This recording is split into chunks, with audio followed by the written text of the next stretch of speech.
Hello everyone and welcome to the 2017 Ledgestone Insurance Open presented by Discraft. I'm your host Terry Miller, the Disc Golf Guy, along with Steve Dodge, our Disc Golf Pro Tour Director. And Steve, we're here for the second half of the Disc Golf Pro Tour in the season 2017. Yeah, it's a very exciting season and a great start. Fun. We start out in the west and we head over to the east. We might have a whole bunch of different players, but this lead card is it's exactly what we always wanted. 4 very talented players playing in the wind on Lake Eureka. It's a good day.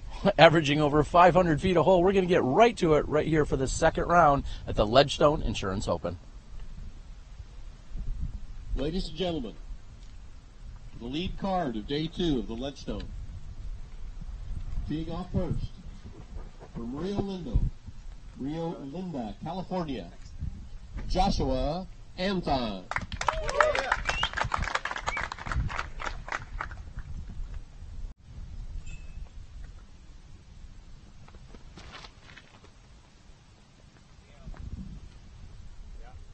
And the word of the day out here today is wind. There is plenty of it. Earlier today, the women were saying they did not practice in any wind, but that all changes right now.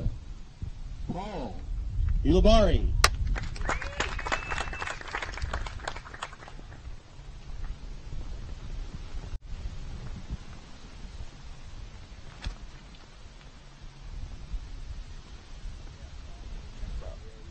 I hope that checks up for him. Plenty good. Yuli getting a green flag as this first hole has a water carry. From Fort Mill, South Carolina, 2-time world's champion, Ricky Wysocki. And Ricky Wysocki sitting at 9 under par to the tee.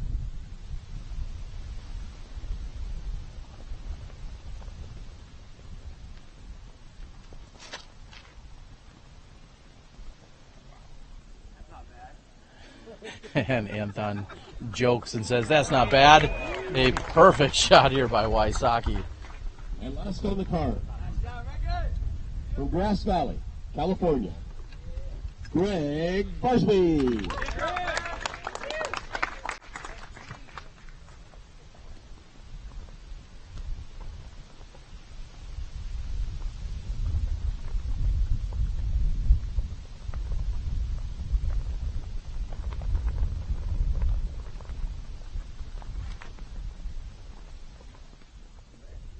Barsby's turning over hard. It's continuing to carry wide right.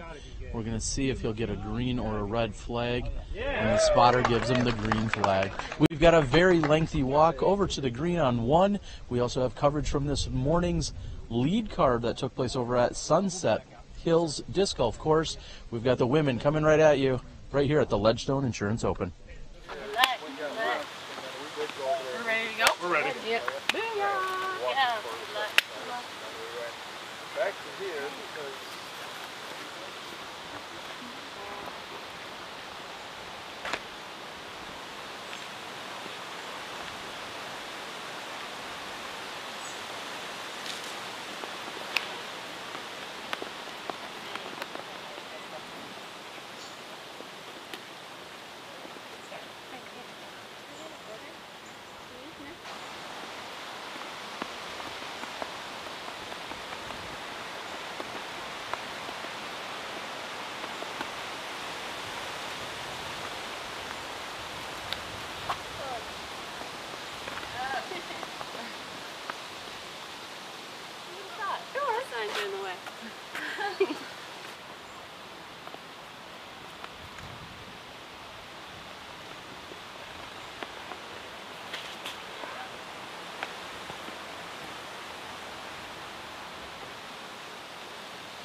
And welcome back. We're here with Greg Barsby, who's going to be approaching first.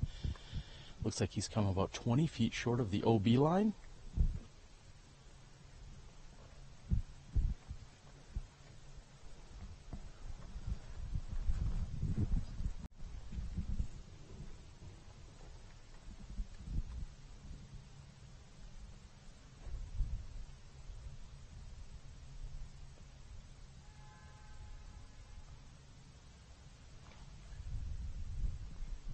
And Barsby with an uphill approach shot. Looks very effective. I was wondering how aggressive they'd be able to be, knowing if they get over that hill, there's going to be a little bit of wind coming at them. Greg made it look easy. And we'll learn throughout the day, Josh Anthon is a very quick player. He steps up and throws. We'll try and get in position every time he does. Looks like Ricky Mwaisaki will throw last. He's going to wait for Paul Ulibarri to throw next. Ricky looks like a picture up there. I can't wait to see that shot.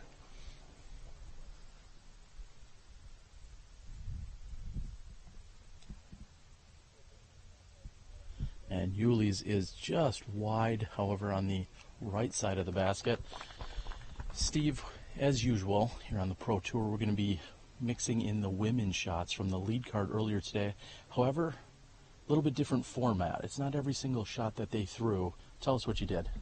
So we were trying to tell a story today. When someone, nice up shot by Ricky. He's just inside circle one, maybe just outside circle one.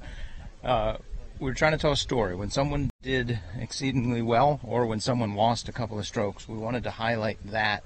Give each shot a little extra time to breathe. So you're not going to see as much rapid fire action. You're going to see the action that tells the story. And then at the end of each hole, for the women, we do a recap so everybody knows what the scores are. We weren't able to get the commentary on there because it's a 30-minute drive from one course to the other, so we actually lost some time, and my apologies for that. We'll try to figure out a way to make it happen tomorrow. All right, so if you do want to see shot-by-shot coverage of the women's lead card, that should be out on Prodigy Disc later tonight or first thing in the morning.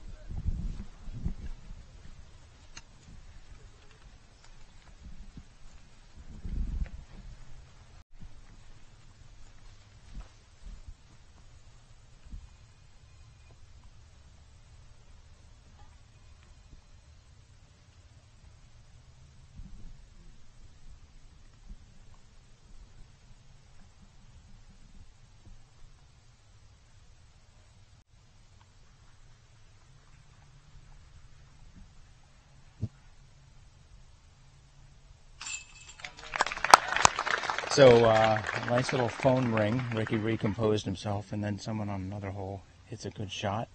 Ricky dials it in, center chains.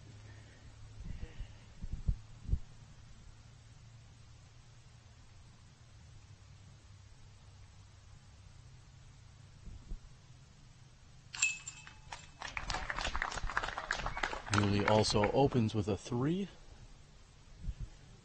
Josh Anthon, approximately 15 feet.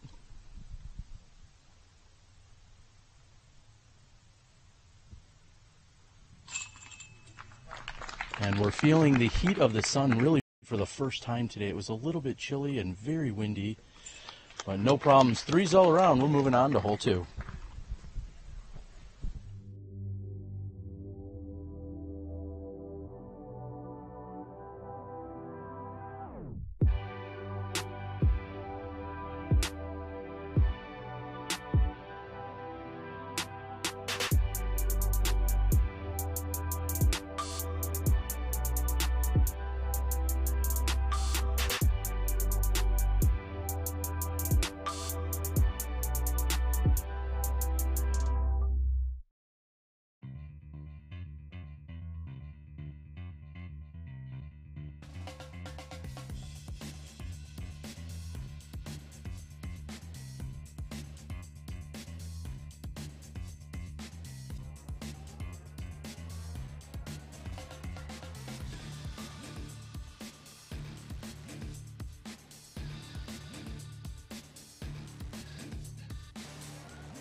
Welcome back here to hole number 2.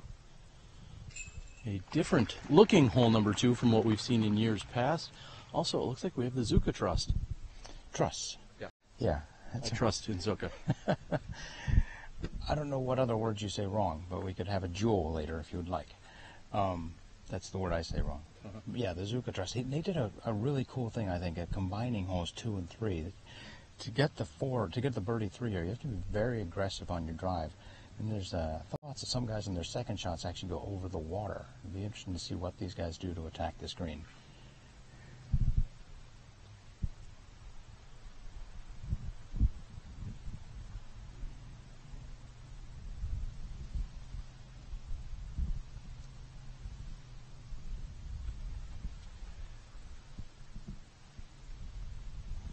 And I'm going to switch it up here.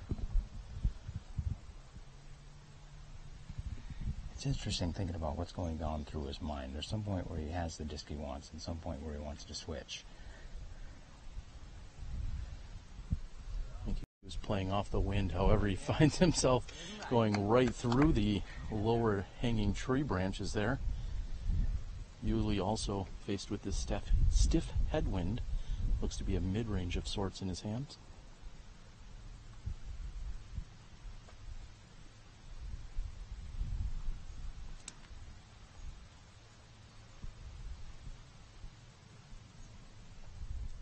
And looking for a rollout, and he's got just that.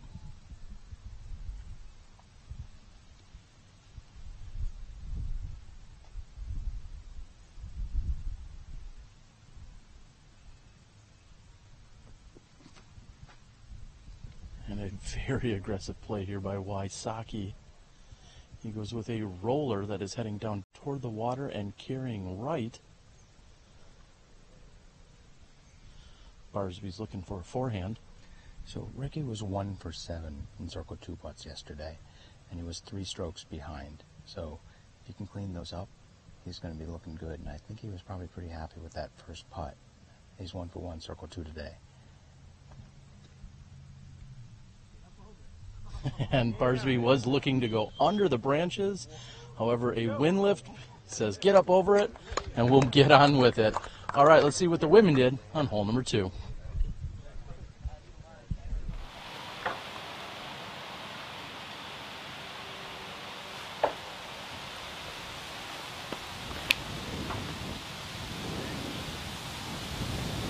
Well, it wasn't right to left.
I'll be Justin. Yep.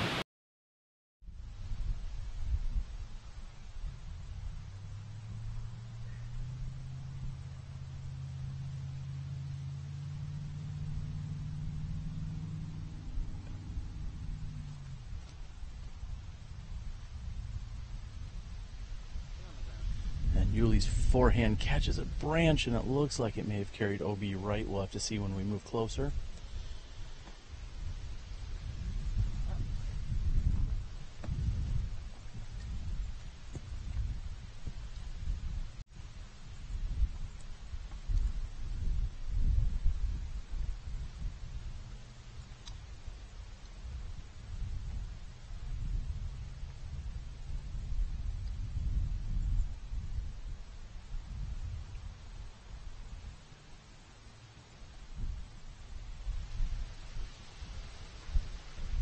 Trying to keep it away from that water on the left side. Josh Anthon hovers low on the right line. And just a quick reminder to everyone, the women are playing the Sunset Hills Disc Golf Course. That is a different course than what you are watching here today. In fact, they play North Park tomorrow and Sunset again on Sunday. Well, meanwhile, we'll be out here with the men's open lead card.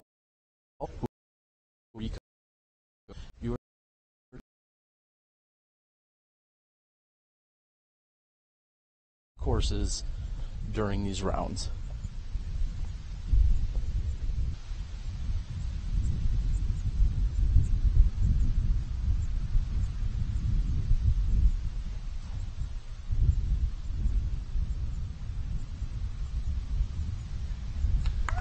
And a great approach shot there by Wysocki, going with a very overstable sharp edge.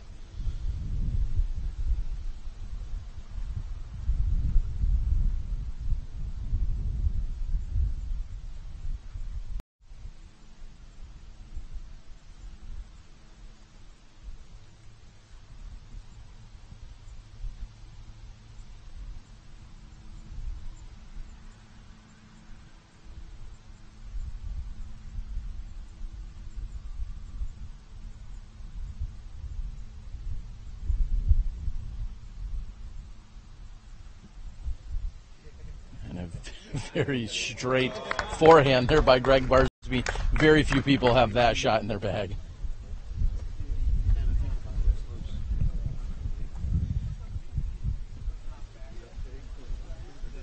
Steve, what else are we seeing on the leaderboard? Well, with the exception of the fact that Barsby is playing loose and hot and might get the birdie here, right now we have a tie for fourth place between Barsby and Paul Macbeth, who has gone 3 down through 3, hitting 2 big putts. Yesterday he wasn't putting very well. Today he's already started out hitting 2 big putts to start this round. And after Barsby's shot, you saw he just looked super loose. He looks really comfortable.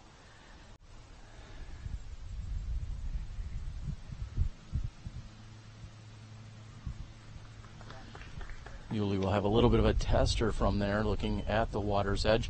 As you mentioned earlier, Steve, this is actually somewhat of a combination of the previous years where we've seen holes 2 and 3 now combined to make a single par 4. Hole number 2 looks to be within 15 to 20 feet of water's edge, so you have to be very careful when approaching this green.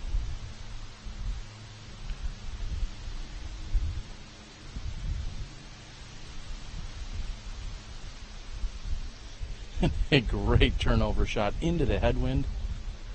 No problems for Anton. Yeah, that's the kind of shot that a mortal would have looked at that and been very worried. I think 9 out of 10 of us would have just thrown that right in the water and tried to hit the comeback putt. But Josh puts his putter so softly up there.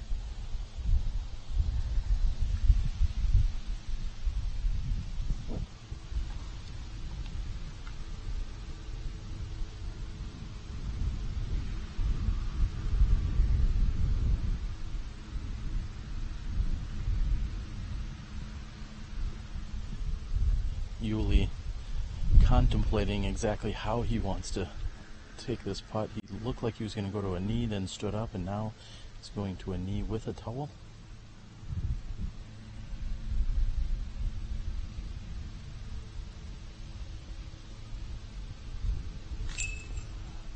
And grabbed good chain on the left side, however, just pushed out. That one could have stayed in maybe on a calm day. It really could have. I think he expected the wind to push it up and right a little bit more than it did.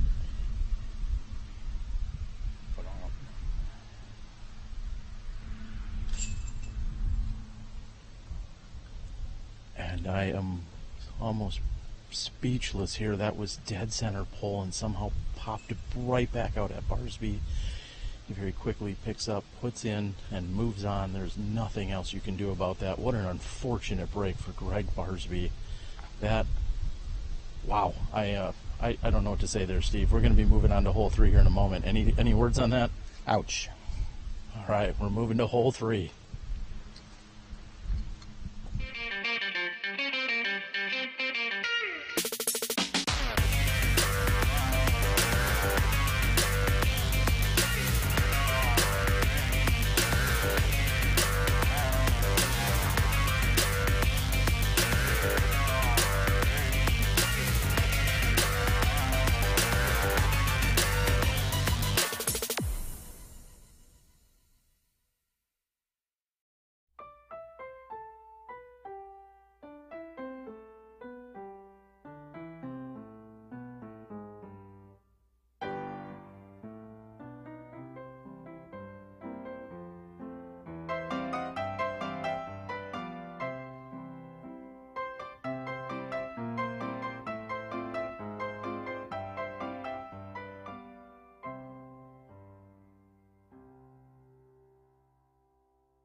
Ricky Wysocki releases late, kicks OB.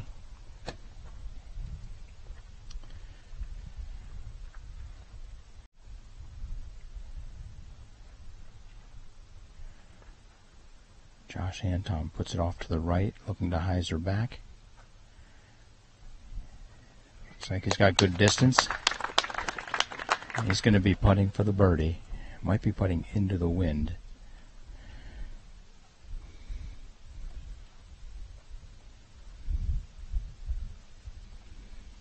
Greg Barsby on the tee.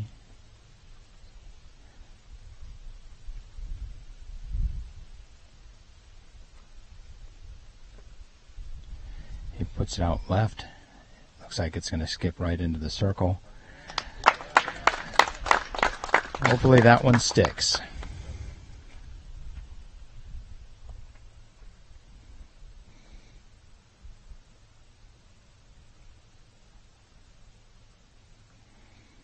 Paul Ulibarri using the traditional route right up the middle. Gets a kick. He's got about 65 to 70. Let's see what the women do here on hole 4. 3 probably.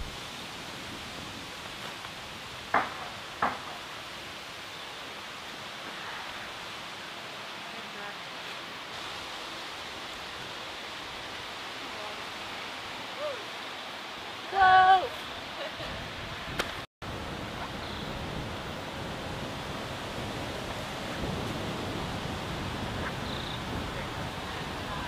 Thanks.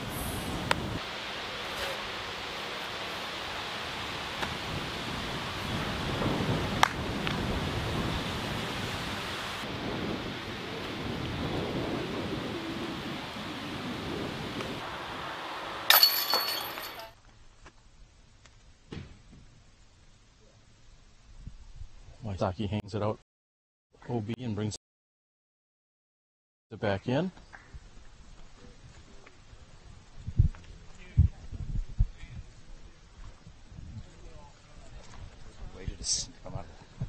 Steve, we are moving down the fairway. This is also a slightly altered hole. I believe this is longer than what we've seen out here the last few years. How many course changes would you say that Nate Heinold has implemented since last year? Do you know? I think to the holes themselves, the tees and pins, there were 3 or 4. But there was one big course change, getting rid of all stroke and distance, which is, I think, a change for the positive.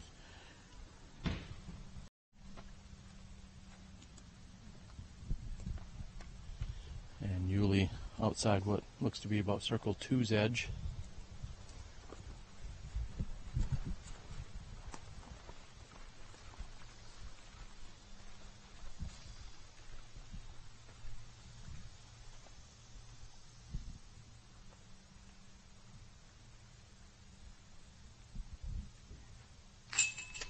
And Ricky doing a little bit of work here on hole number 3.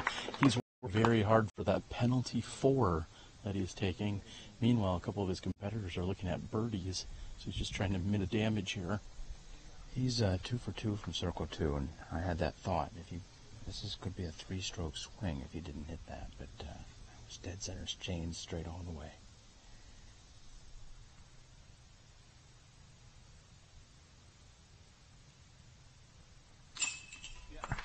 Barsby back on track with a birdie here on hole number 3.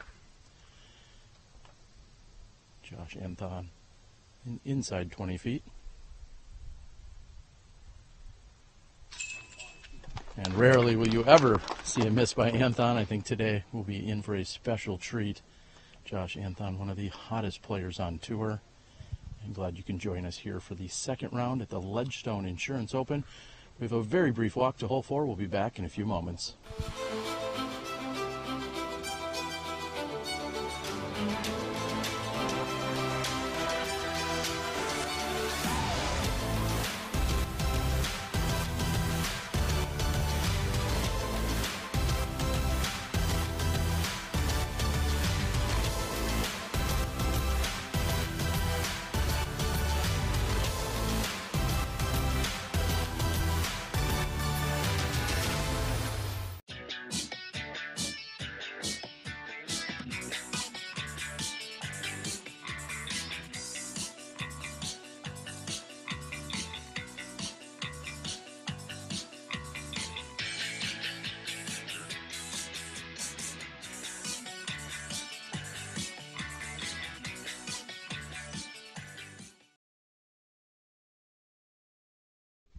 5 seconds, we're good.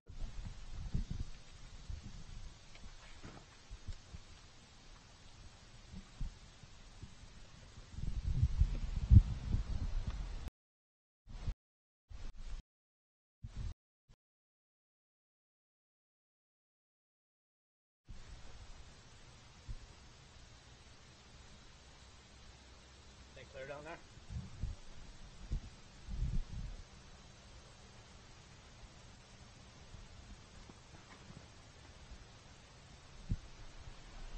Just a bit low here for Anton. That is a mid-range he's throwing on this 423-foot blind downhill shot.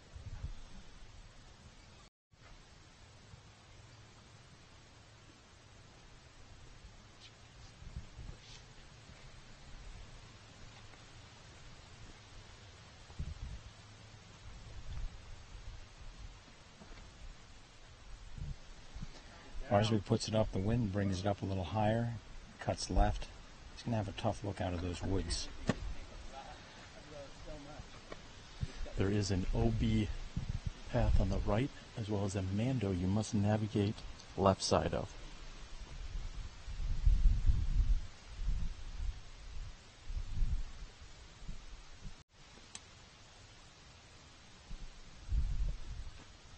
And that is carrying to the right side, and looks to be OB.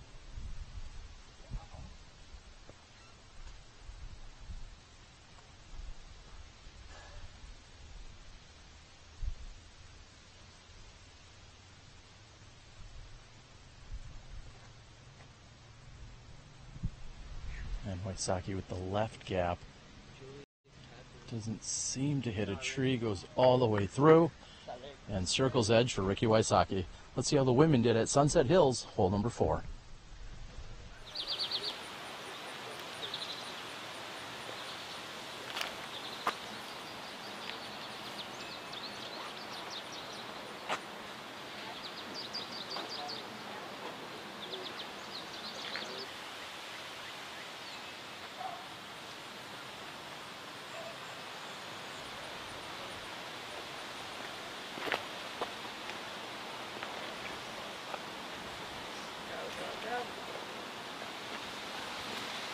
Yeah, good job.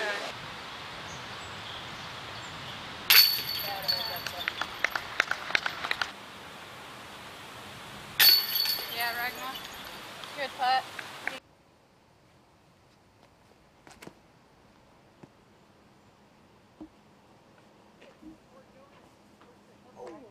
She almost got that for you.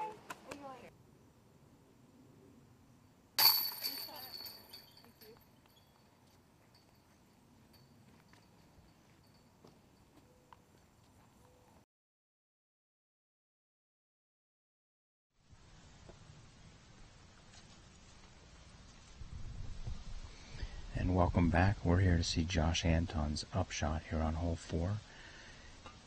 He's got a very tricky touch here. He's got about 80 feet, and then the hill drops off significantly.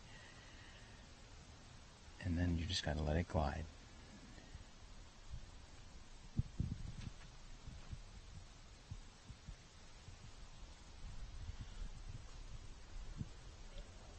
Just about circles edge for Anton's approach.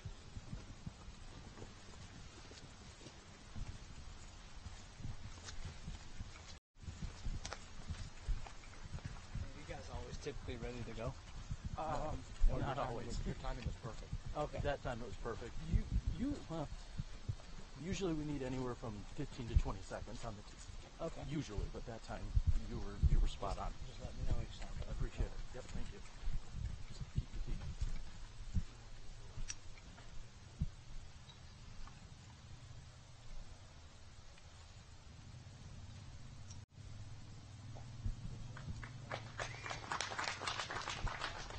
Great approach shot by Paul Ulibarri a moment ago. Josh Anton was actually graciously confirming with our crew as to the timing on the tees and when our crew is ready to throw.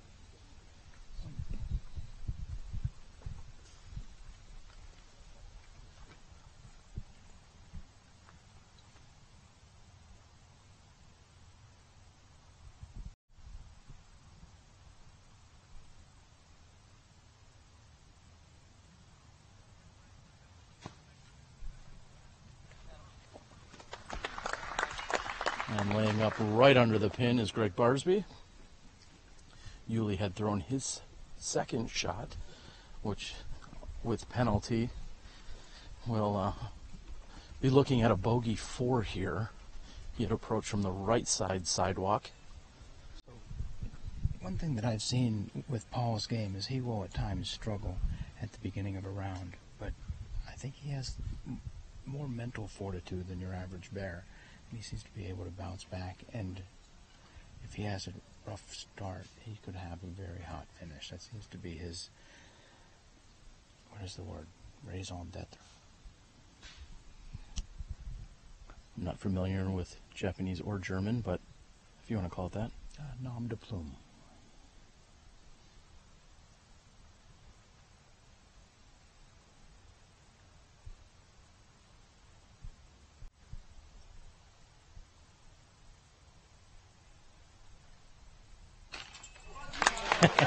Steve Dodges called it. Ricky Wysocki from Circle 2.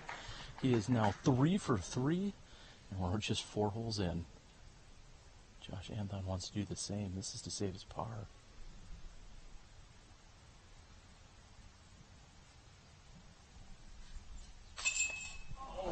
And after catching a tree branch, it looks like he gets most of the chain. However, it drops down and falls out of the basket.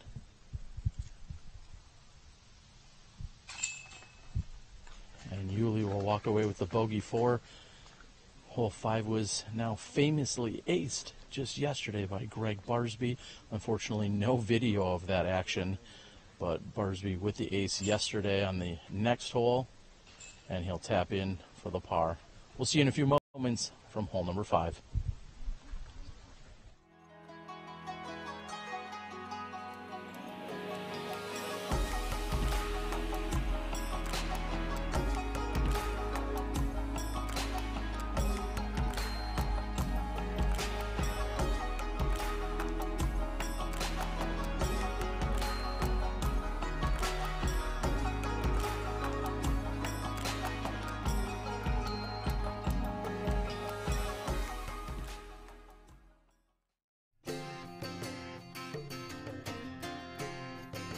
Tempercraft USA.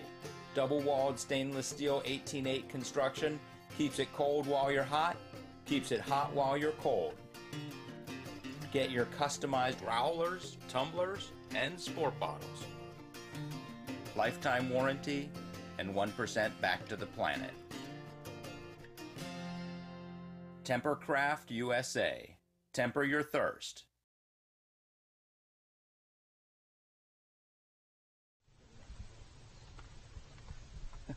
And Josh Anthon has officially handed off the scorecard duties to Paul Ulibarri. Wysocki checking the wind here.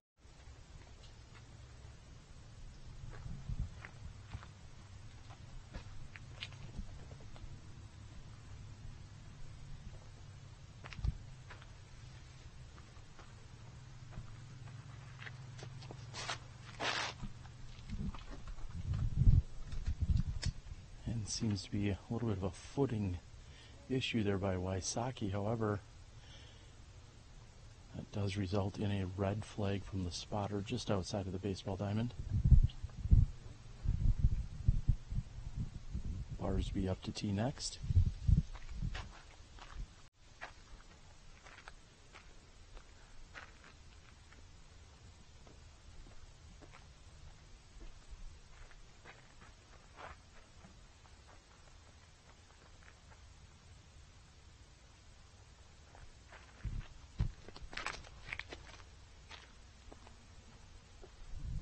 And then almost immediately got a wind bounce as he released it. And Barsby gets a green flag.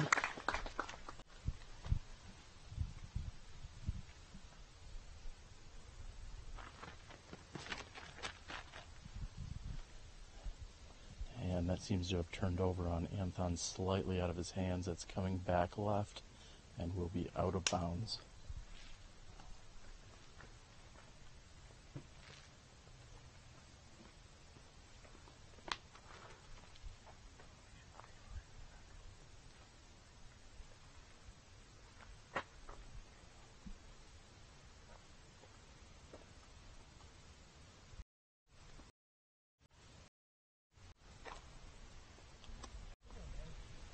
Yuli's trying to get a good wind read. He's looking at the flags, also throwing up a little bit of grass here.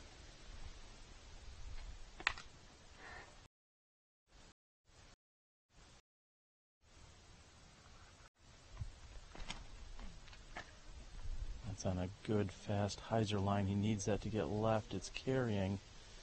That looks like it may be inbounds. Stay with us. We're going to quickly walk over to the drop zone. Stay with us as Steve and I will walk and talk to the drop zone. We have two competitors that will be moving there. Steve, this hole has been a pretty dramatic hole over the last 2 years. Yesterday, Barsby aces, 476 feet. And last year, there was a little bit of a rules clarification that involved Paul Macbeth, who was leading the tournament, and maybe it was a little bit of a turning point in keeping his momentum going, as he was not heavily penalized last year. This is one of the most difficult drives if you want to be aggressive and go for the birdie, which these guys need to do in order to maintain and not lose ground.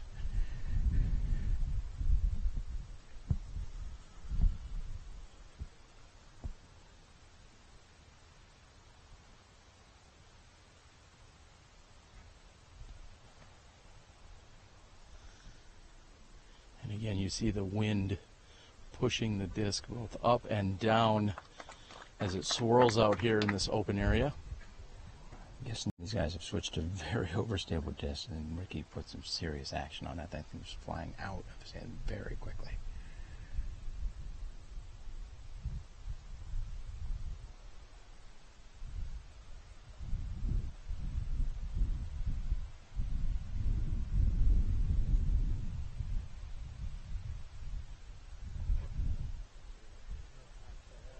And Anton also with a great approach. Now we'll move over to the women on hole number 5 at Sunset Hills.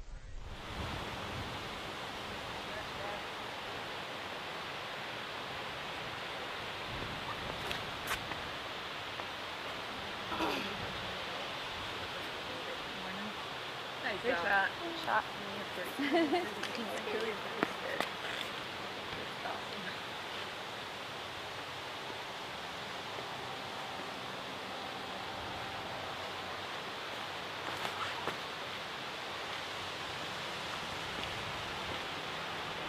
Great shot skills.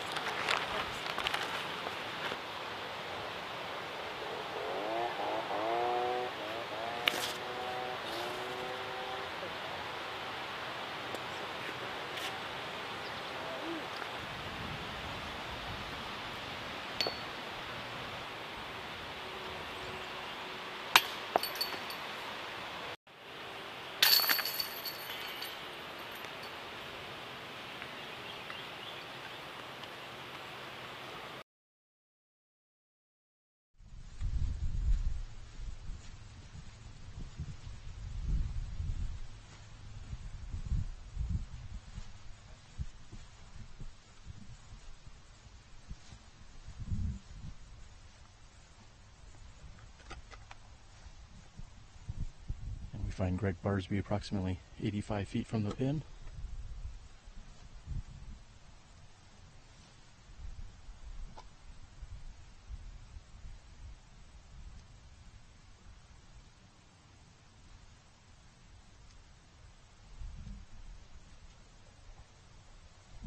And Barsby with a conservative approach to the base of the elevated basket. I'm a little surprised by that, thinking if he's going for it from 476, why not go for it from 85?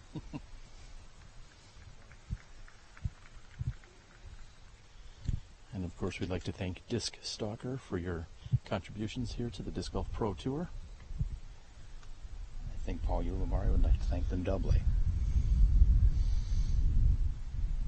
And Paul already thanked the spotter for raising our green flag to him. Let's see if he can capitalize a little bit. This would be for a 4. And looks like he'll be... That was his drive. Oh, I apologize. I'm sorry. I was thinking he had gone OB on his drive. I apologize.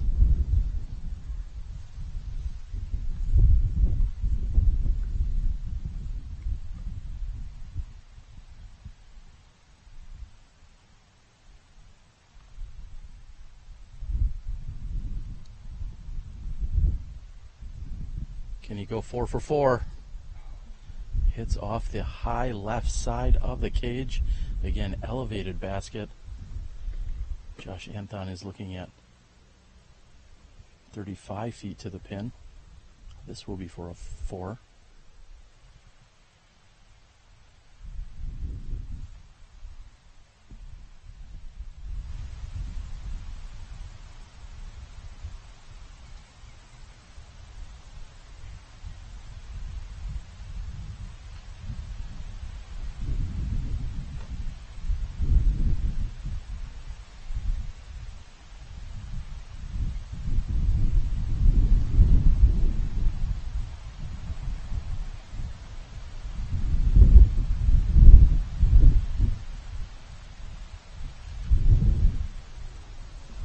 Josh had paused for a moment. There was a number of people in the gallery that are spectating the next hole. They had started walking around. He paused for them, and then when he did release his putt, the wind grabbed it and shot it straight up in the air.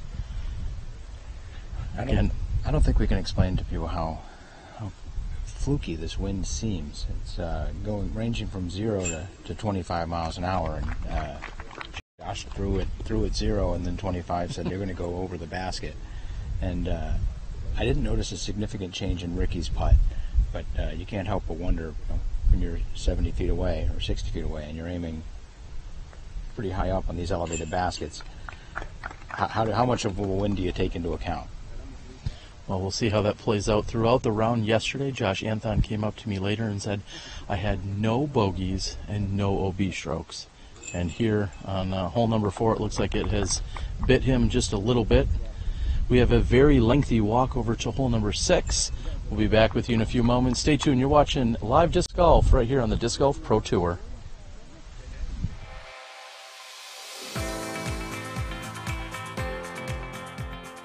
For me, it's time with my friends. For me, it's a walk in the park. For me, it's my job. For me, it's fun.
For looks, for life, for liquor.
Hello everyone, and welcome back again. Terry Miller, the Disc Golf Guy, along with Steve Dodge. Steve, we are through 5 or so holes. Yeah. 5. Second round. Some pretty sweet action. There's been both good and bad. Some OB strokes that we wouldn't expect. Some that drive by Ricky Wysocki on 3 that kicked OB, and then he drove OB here again on 5. He's currently 1 shot ahead of Paul McBeth, who started out very hot but actually went OB and bogeyed the last 2 holes. So Paul McBeth was tied for 3rd and is now 1 stroke out behind Ricky in 4th. But the person that I think is about to get hot is Paul Ulibarri. He'd been struggling, but he's playing his game and he's throwing it hard. And I think that drive on hole 5 is going to put a little fire in his belly. And I'm looking for him to step up and play. All right, we're going to get right back to it. We've got the tee here on what I believe is the longest hole on the course. I know it has been one of the longest in the last few years. This has also undergone a few changes and iterations. Barsby with a hyzer somewhat carrying over the OB, but finds himself center fairway. And really, that is a position you want to be in on this hole. That was perfectly executed. He'll be able to be plenty aggressive. He's got a tailwind for his next shot. Paul Ulibarri basically sitting on top of Greg Barsby. Great shot by Uli. Wysocki will be looking to do the same. I bet he has a little bit more carry on this.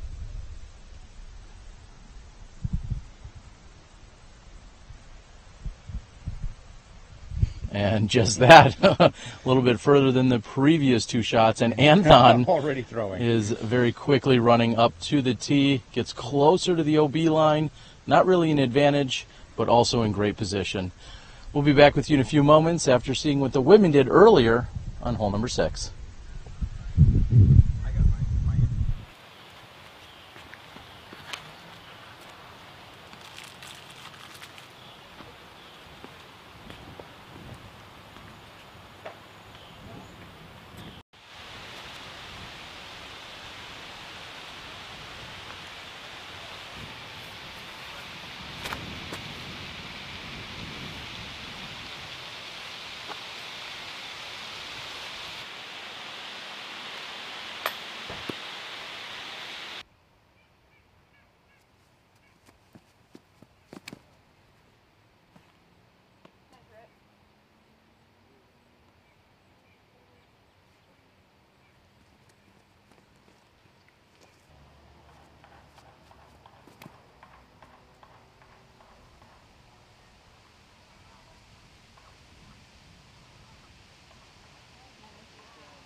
That might work.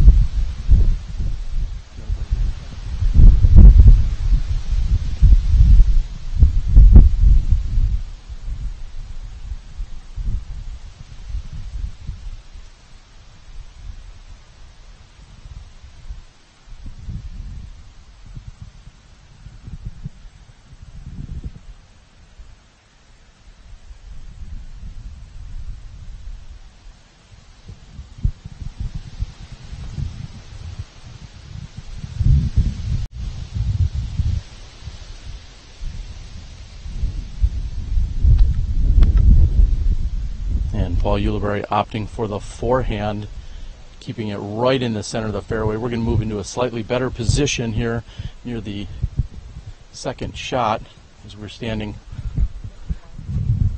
We're going to wait for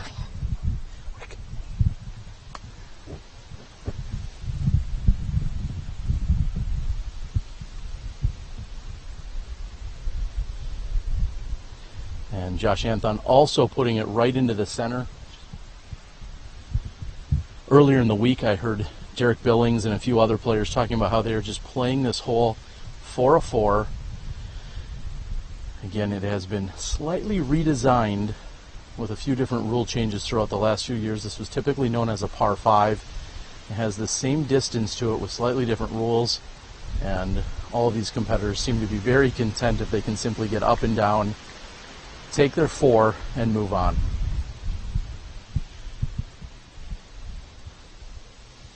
At most, you'll be losing is a possibly one stroke to maybe one or two people in the entire field if you walk off this hole with a 4.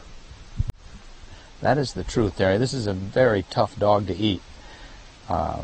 And right now, Anton, as we know, is in the lead still. But he's only up by 1. And Ulibarri and Wysocki are just 2 behind. Macbeth started 4 down through 4 and has since lost a few strokes. So he's currently sitting in 5th, but just 4 strokes out.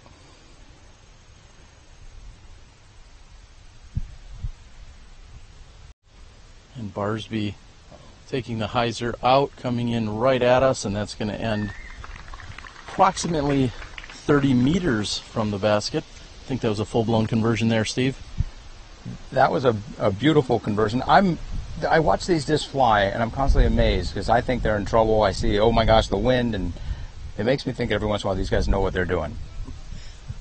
All right, they're going to move down the fairway. We'll see if we can station up behind the basket, and as we do just that, we'll talk about these baskets. Not only do they match Ricky Wysocki's putter, but they are raising tens of thousands of dollars for St. Jude Children's Hospital.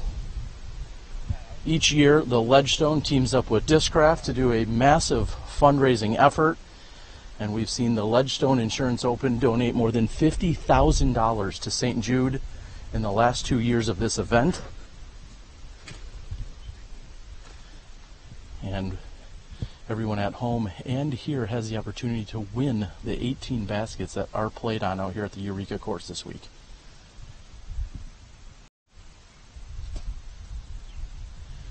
And a mistake by Paul Ulibarri puts him OB no more than 20 feet from the pin. After executing the first 2 shots flawlessly, he throws that relatively short one out of bounds. It's a very demanding hole. I'm surprised how much hyzer he put on that. And he didn't hang it out to the right nearly far enough, which is pretty self-evident at this point. You've never been one to state the obvious, Steve, so I thought that was clear. Josh Anton, a much more straight shot, gets it just inside circle 1. My guess is Josh is going to be putting for the... Is this a 4 this year? This is 4, as I've been told, at least. Okay, so he'll be putting for the par. Yuli's going to have a longer putt for the bogey. And this is Ricky Wysocki for birdie.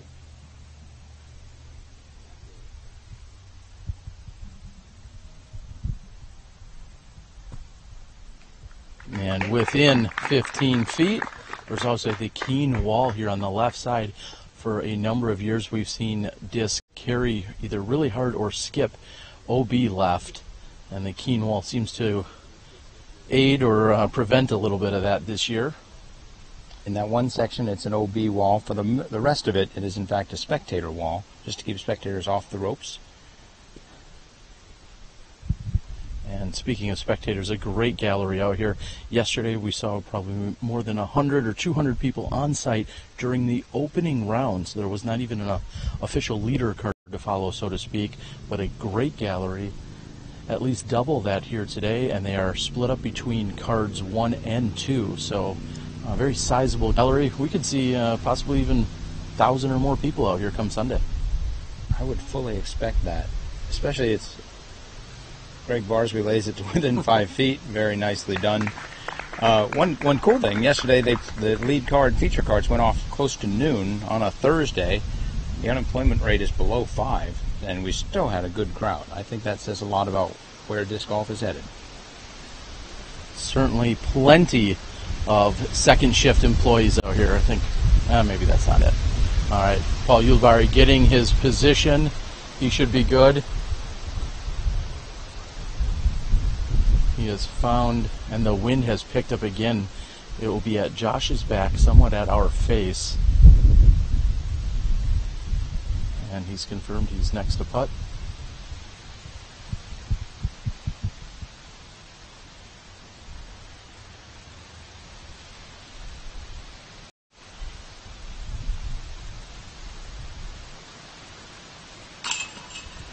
And another putt for Anton.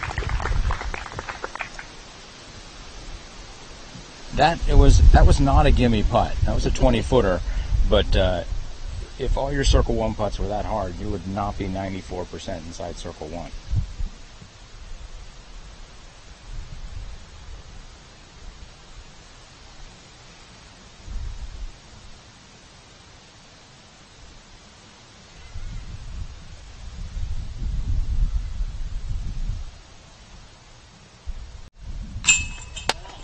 And Yuli takes his time to secure that bogey 5 here on this very long hole number 6.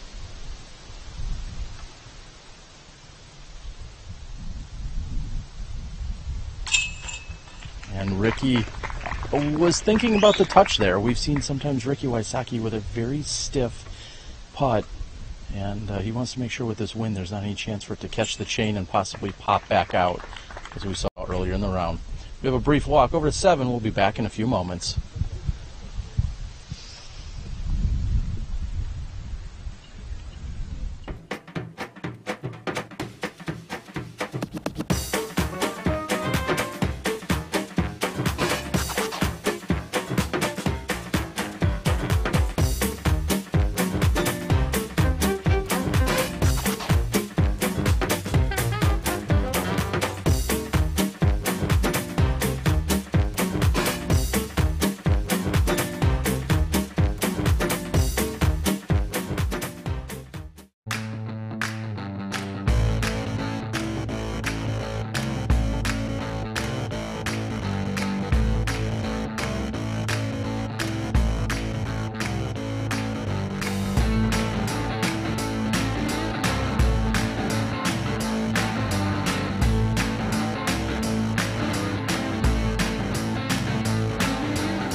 And with OB on the left side, we see Greg Barsby go with a very gentle forehand flick here on this par 3.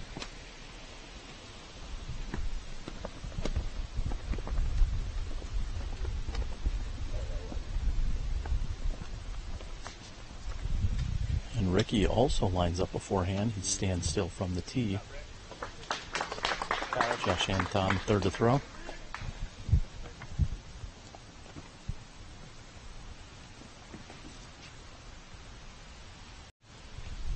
I thought he said he was going to lay this one out. Maybe that's what he calls a layup within 15 feet.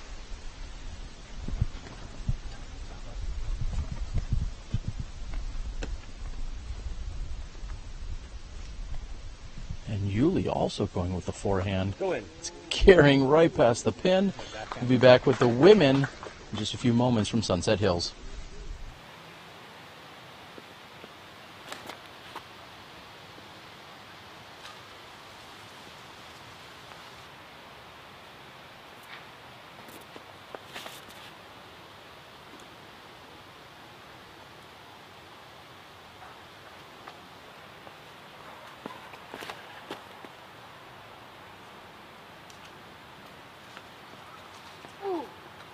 That was so close.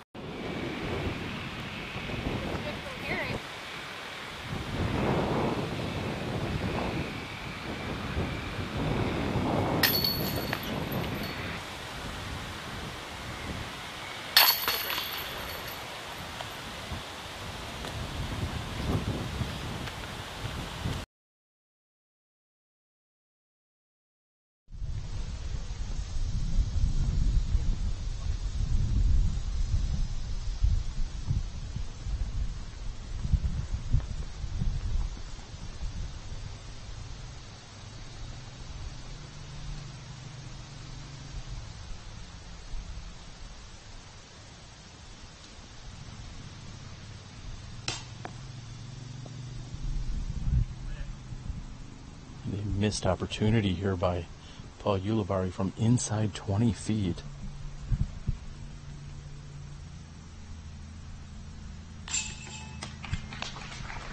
Ricky will clean up. Josh Anton no more than 12 feet. We're going to see 3 birdies here. Greg Barsby is just 4 feet from the pin. Yuli unfortunately left out of the party frame. Here on hole number 7, he taps in. Again, a brief walk. We're on to the very difficult hole 8 in just a moment.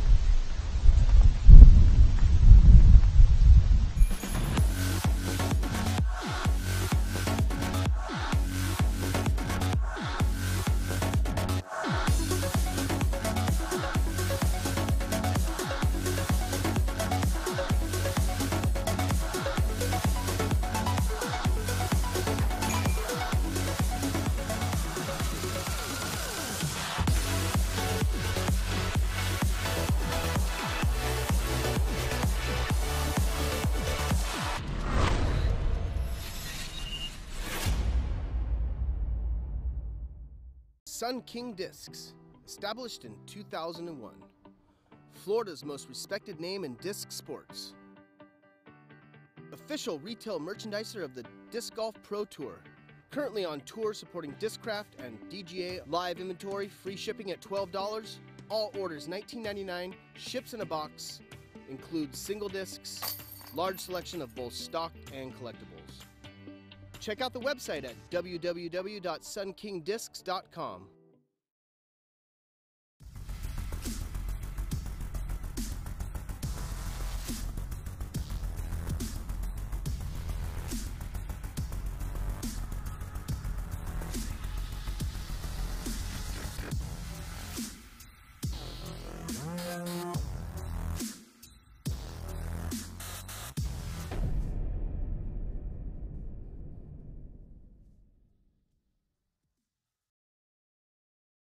Crowd comes this way, and then we'll have to dodge them on the next hole. Freaking hour at the tee. Hole 1. All right, welcome back. I think we're here with the action. And we are seriously. Here on hole number 8. If they finish the hole, then the whole crowd's going to come over here, and we're going to have to wait another hole. Paul Ulibarri trying to come up with a strategy as to where, when, and where these guys should start throwing. I see a little feather banner action taking place. And now Paul says he wants to stand down and wait for a moment. The second card is out here on hole number 8's fairway. It's approximately 700 feet, and they've thrown a few shots. And the debate is, do they throw now and wait for the crowd to get out of the way, and just a little traffic jam. One interesting thing, at the press conference, we asked what holes are trouble holes. And Paul Macbeth said this was the trouble hole. He said he has a problem being too aggressive on this hole. On his second shot, he presumes he'll get through the gap. On his second shot, he wants to get on that green, and it is a tight green. The circle one, when we were putting out the red flags, we couldn't put many red flags out there because there was not a lot of land out there to put them on. I think there's 4 total. This is really out on what looks like a peninsula Absolutely. green and is very treacherous. Looks like Greg Barsby is ready to go. The flags are ripping. Is that wind? That's a tailwind. That's going to knock his disc down? We'll see. Yes, in theory, it would. Now, Paul Ulibarri, when he throws into this kind of thing, the wind doesn't affect him at all. No such thing.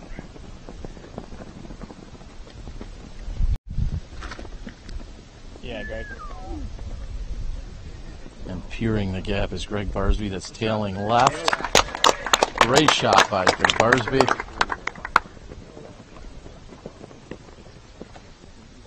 Greg Barsby is currently 1 behind our leader, Josh Anton.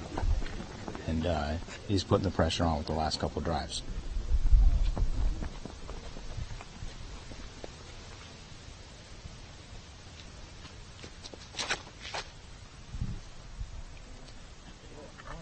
And a little flex there by Wysocki. Anton is ready to go.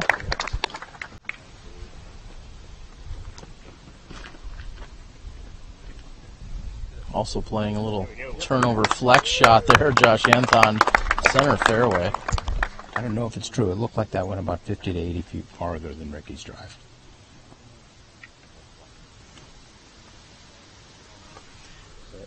And Paul's started to hyzer almost immediately as he made it through the gap. He may be finding himself in trouble. We've got a long walk. Let's see how the women did on hole 8.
knew it. I knew it.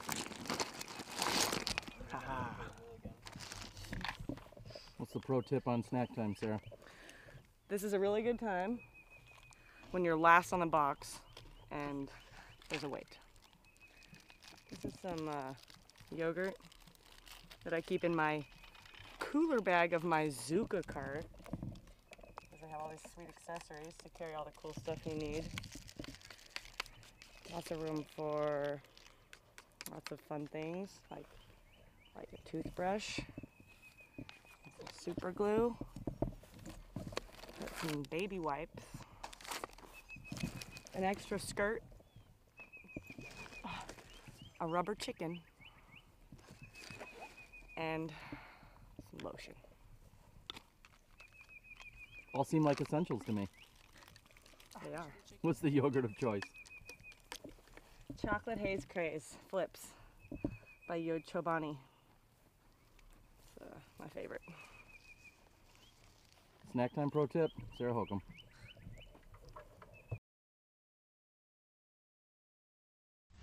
Chad, you're gonna get the call though. Chad's shot.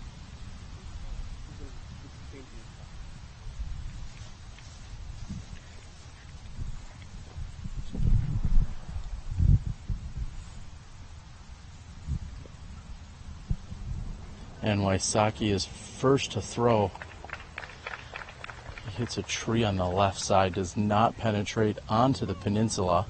Meanwhile, we hear a gallery applause from the bridge hole, which is the next hole that these competitors will compete on. So Paul Ulibarri went ahead and played it safe. He got the par. He's tied with, Paul McBeth. Paul Ulibarri's tied with Paul McBeth, oddly enough. Anton goes off to the right into the jungle. That is not going to be an easy up and down from there. One interesting thing right now, Colin Bailey is in 4th place. He's got the hot round at 5 down. And he's making a move up.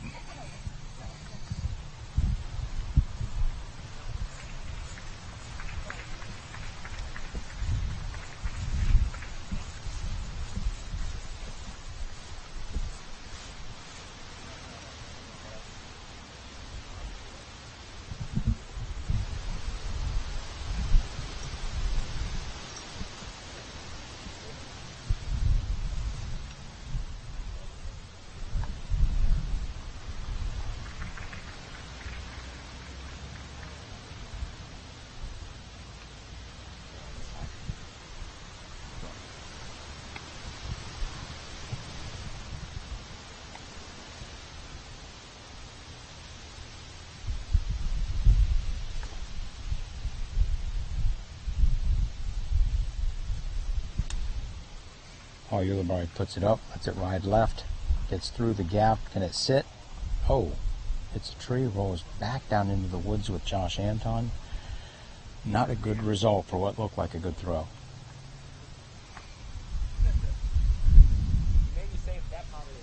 Craig Barsby will be 4th to tee, or correction, 4th to approach.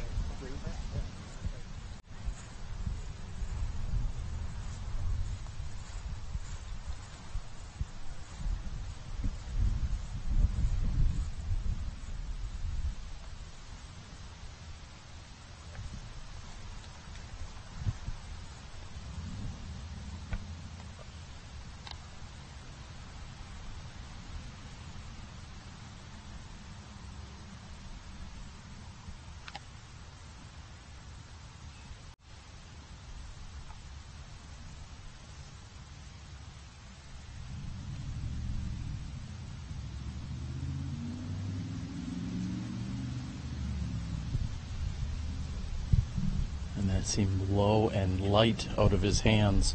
Greg Barsby with a forehand.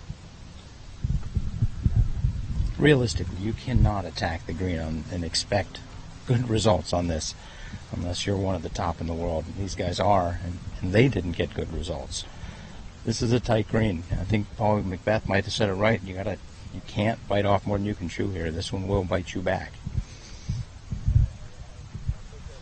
We've seen quite a few OB strokes throughout the years given up on this particular green and on this peninsula fairway here. So far, everyone seems to be in bounds. Ricky to throw next.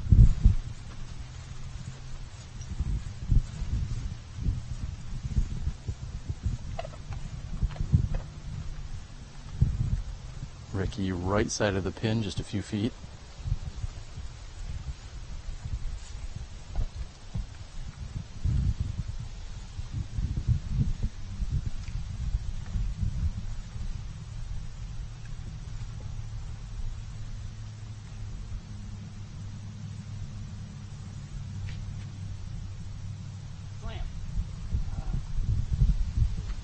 Another forehand here by Greg Barsby. For everyone at home, you may notice just how much he's relied on that touch shot forehand here today. Obviously he's skilled from both sides of the disc, so to speak, but great to realize that if you're out there practicing, depending on wind, you may want to learn how to throw both backhand and forehand, depending on your situation. And not just drives, not just distance forehand, backhand, but a beautiful touch. I've seen many of those forehands go in from 100 plus feet by Greg Barsby.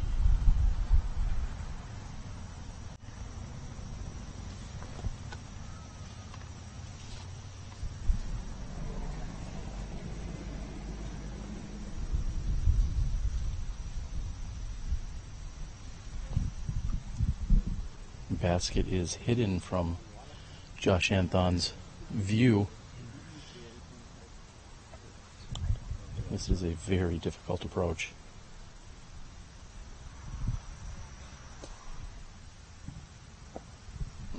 Again with that touch shot, slight turnover putter from 100 feet.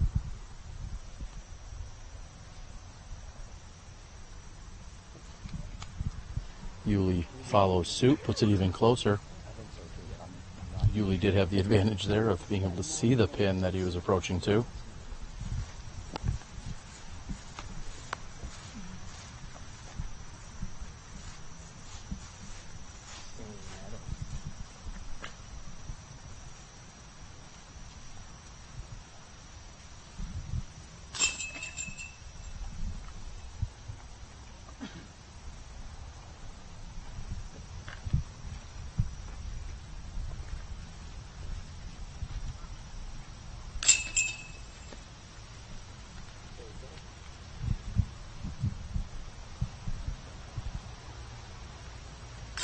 Looks like cleanup here on aisle 8. No problems for our lead card. And we have a very lengthy walk over to the bridge. We're moving on toward the back half of the course. Stay tuned. You're watching live coverage right here at the Ledgestone Insurance Open, presented by Discraft.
Camera up, he's squared up.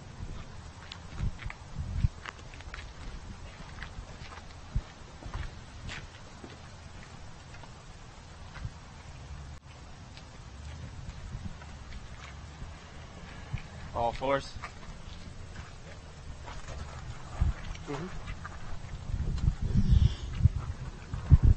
Welcome back to hole number 9, measuring in at 354 feet. A famous bridge hole at the Lake Eureka Tim course.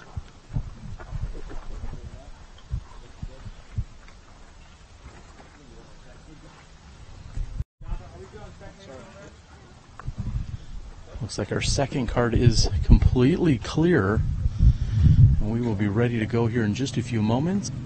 Again, we've seen a number of rule changes and variations to this hole throughout the years, with its most straightforward approach this year. Greg Barsby on the tee.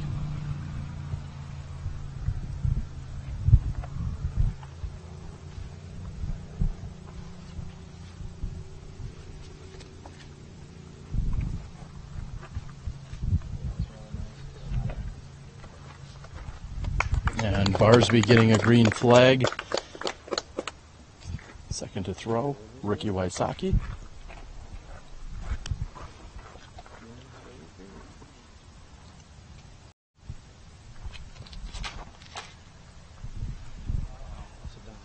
If that's going to hyzer back, he's going to be happy. We're happy with the release, though. Results are more important, I suppose.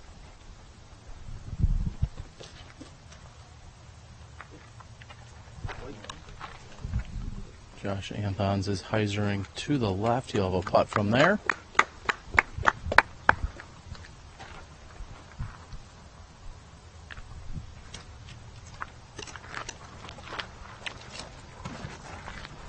And a few wind bounces by Yuli.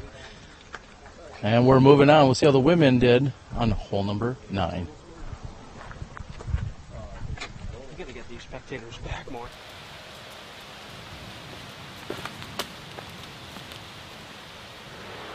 Stay in the hole.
The gentle jumper from 40 feet by Anthon is just short and left. Catches chain, however, to not stay in. Greg Barsby looks to be about 31 feet from the pin.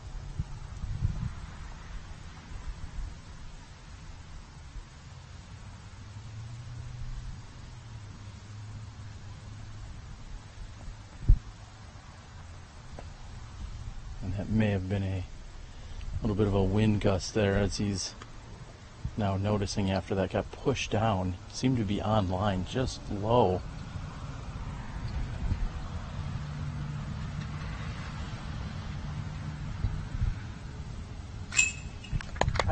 Yuli converts. Yuli with a slightly different putting stroke than we've seen the previous weekend and every other weekend before that.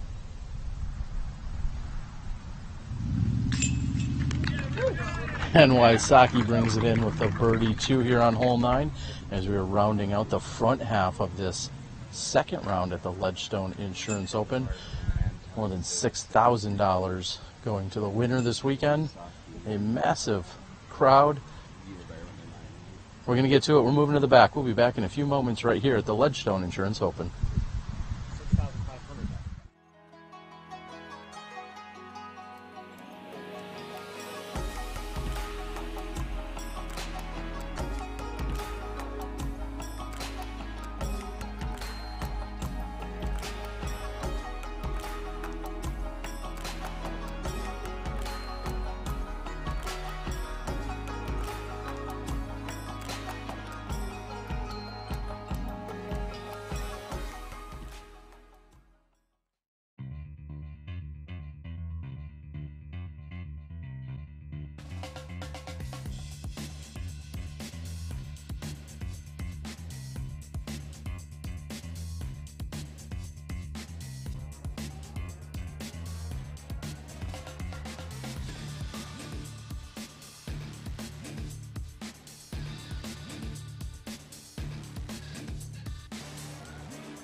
Sure.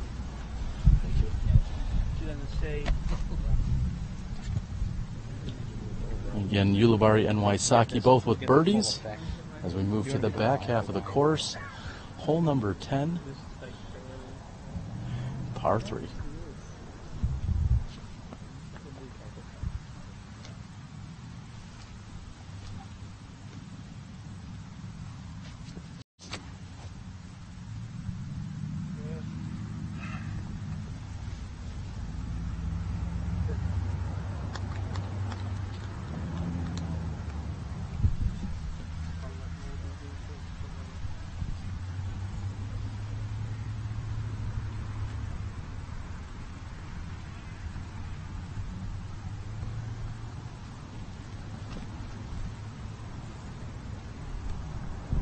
Feel a tailwind pushing here on Yuli's disc.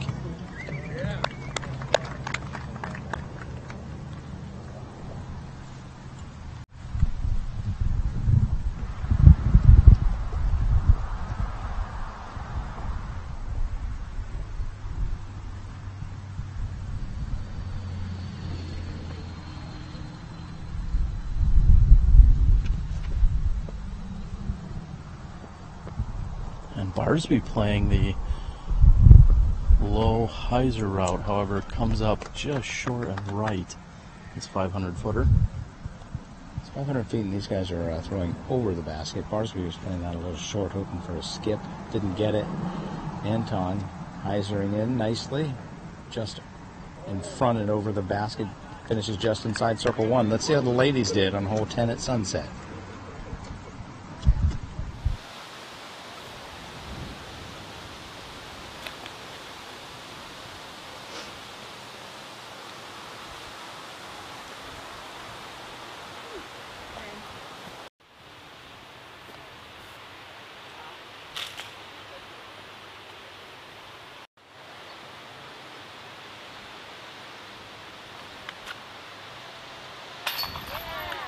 It's in!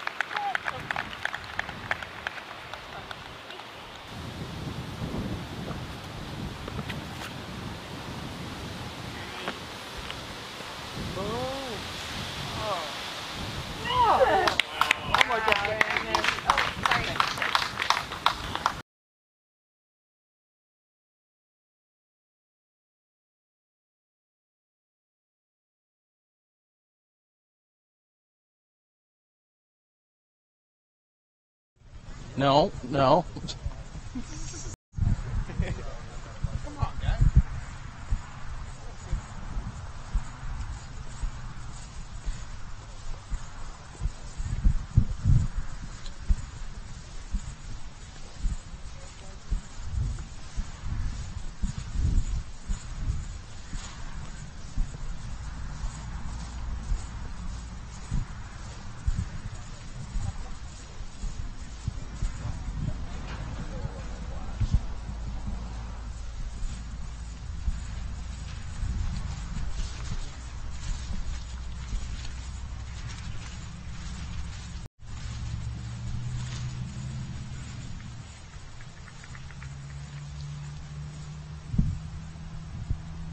Welcome back to hole number 10.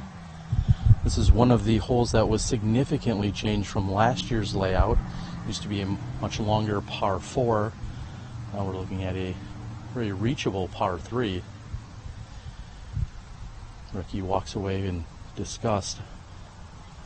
First we're going to have Greg Barsby, who's just outside circle 1. He's waiting for the gallery on the chase card, who's walking by on hole number 11 behind him. So right now Anton leads by 1. We're 1.5 rounds into this thing. Wysocki, Barsby 1 down, 1 behind Anton, and Paul Ulibarri 3 behind. It's shaping up to be a very exciting last 2.5 rounds of this tournament. Holy! Yep, there's putting going on while you're talking. Greg Barsby putting the hammer down, I think is an official term of Greg Barsby's. He waits for the gallery, but he doesn't wait for me. How dare he? And the rest of the group checking in to see exactly where they are. Looks like Anton's going to find himself inside the circle's edge, but he's got a little work to do inside that bush over there. Another very difficult circle 1 putt for Josh Anton. Looks like he's got about 20-25 feet. There's no wind right now. And the sun is back out momentarily. It has been very inconsistent throughout the day. We started the day in the mid-50s as we were out at Sunset Hills Disc Golf Course this morning with the women.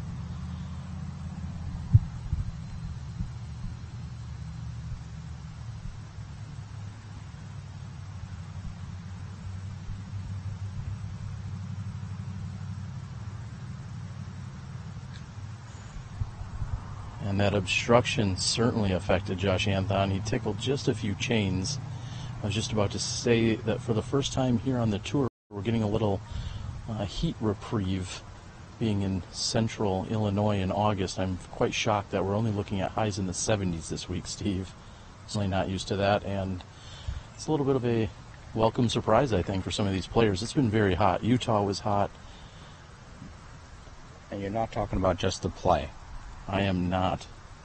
So the sun, when I've noticed when the clouds go in front of it, it's much more bearable. Yeah, it also gets a little bit darker. So did you hear about the large weatherman? He was a meteorologist. Yeah, he was. All right, there is a clarification here. Looking at Nate Heinel, the tournament director. Earlier you asked how you could win some of these baskets or get tickets for them. You can do so by going and finding the Ledgestone Insurance Open on Facebook. Find the event on Facebook, and there are details and information found there.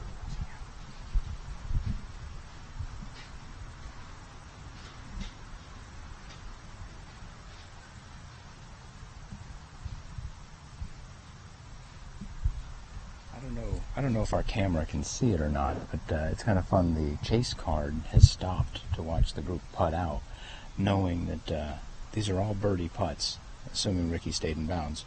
These are all birdie putts, and this is pretty critical at this point.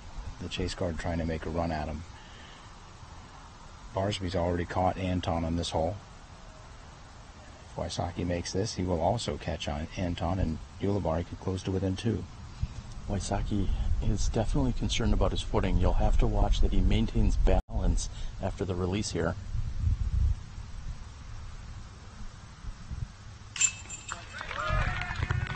And Ricky Wysocki puts in yet another one.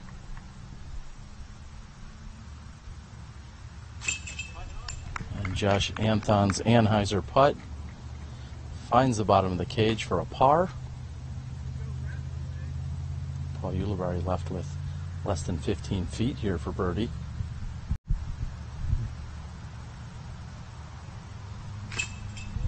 And as we move to hole number 11, one of the shorter holes on the course, we'll take a break and listen to a word from our sponsor and how you can support the Disc Golf Pro Tour through Patreon.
thrown Innova and competed with Innova.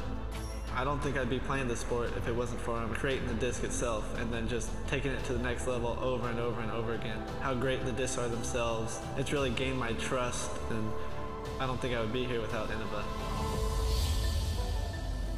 I don't see myself doing anything else.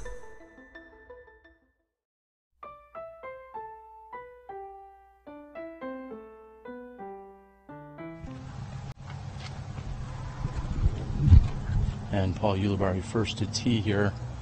There was a very nice forehand flick. Next to throw would be Greg Barsby.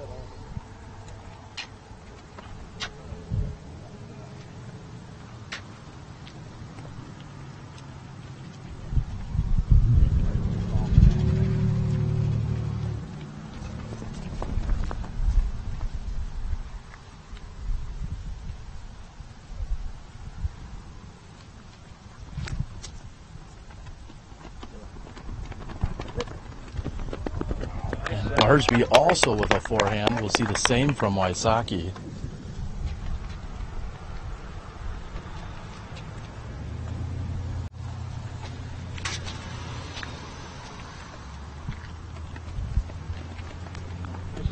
Wysocki hangs it a little wider, even better shot and result.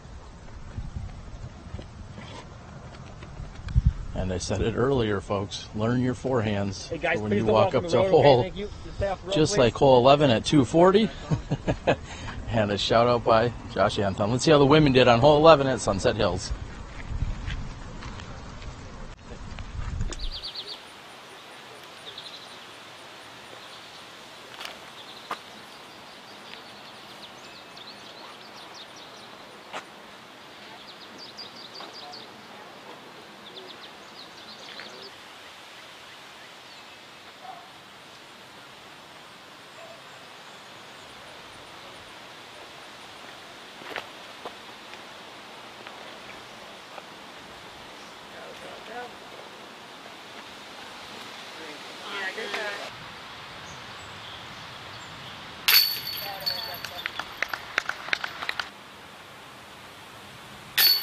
Yeah, Ragnar.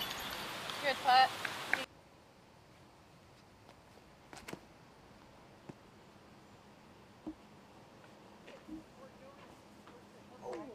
She almost got that for you.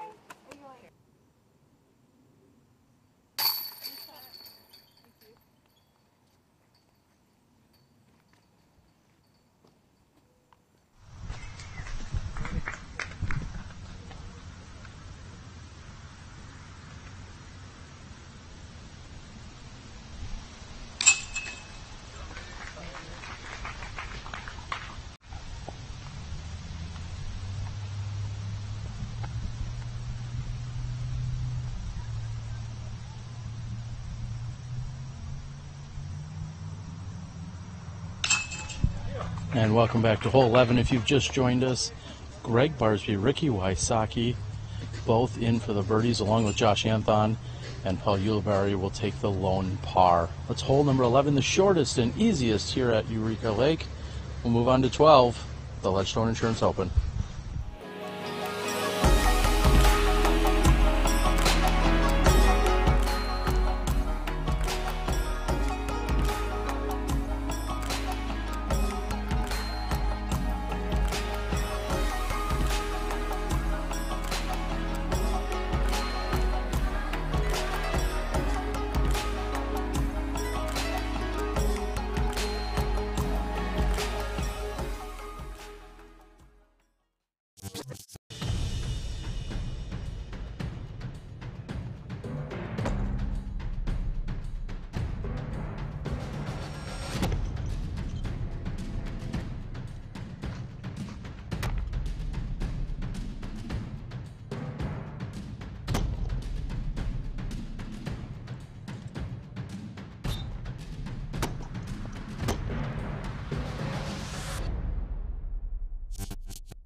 Welcome back. We are here on hole number 12, the par 3, 354-foot Island Green water tower hole.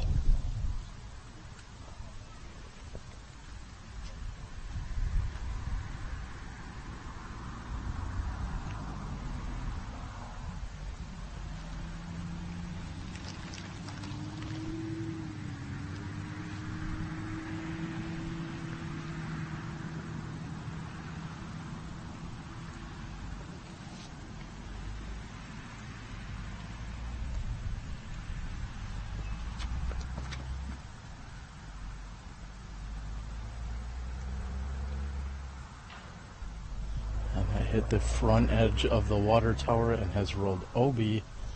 Rick Barsby will move to the drop zone.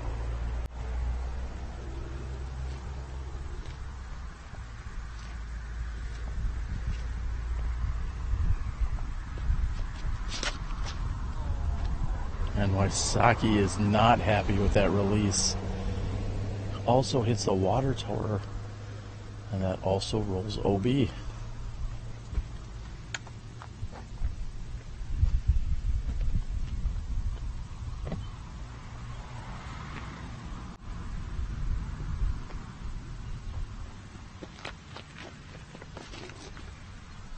Anton adjusts, he hangs it out wider to the right. They're faced with a headwind, and that finds himself inbounds. Josh Anton with a great correction there.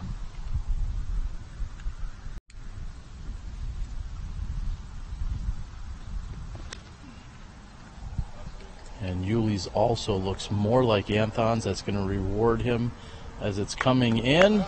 Great shot by Paul Ulibarri. Let's see how the women did on hole 12.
Terry, did you see that? I did, and unfortunately his OB. Ricky Wysocki will be to throw next.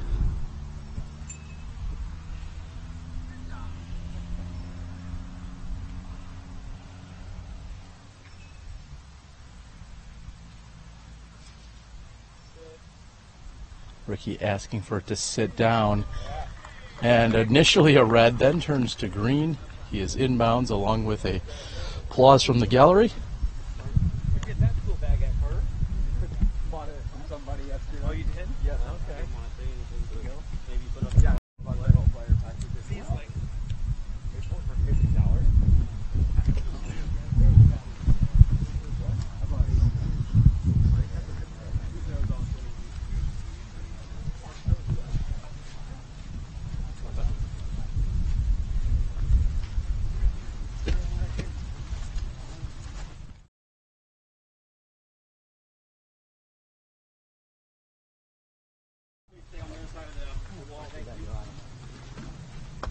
Over there.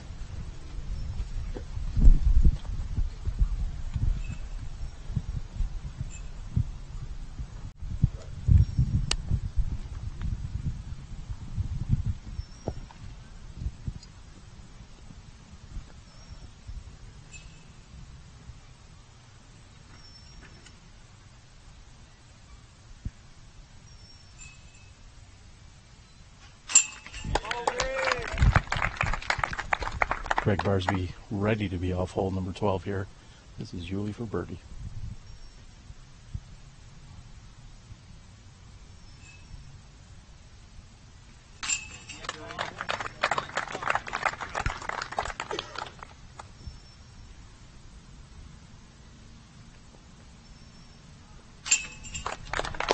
Marathon also converts, as we saw from Paul Uvari. Ricky will tap in for a bogey 4. We're going to move on to the last 1/3 of the course. Stay tuned right here for the Ledgestone Insurance Open, presented by Discraft.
we get like a happy birthday song? Anybody? Happy birthday to you. Did you get your pizza? Happy birthday to you. Happy birthday, dear Terry. Happy birthday to you. Thank you. Happy birthday, buddy. Thank you. All right, Steve, we are back here. We are moving on to the last third of the course, and I feel like we have somewhere around 12,000 feet yet to play, something like that. Hole 13, very challenging, as are the remaining third.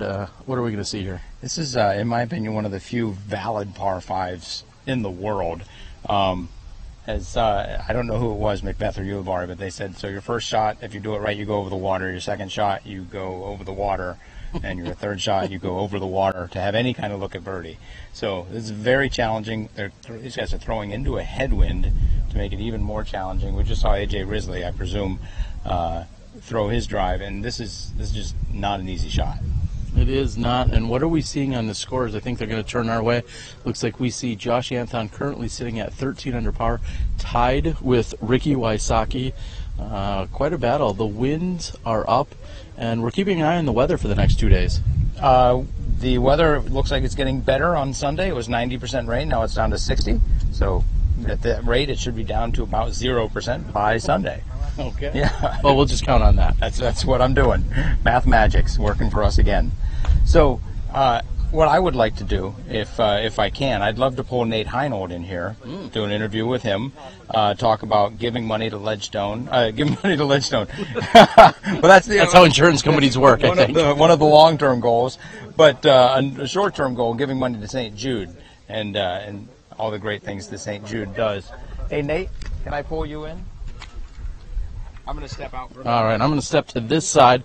As you already know, I have a good side. I have every side for you, though. Yeah, okay, thank you. All right, so we're joined by Nate Heinold, our tournament director.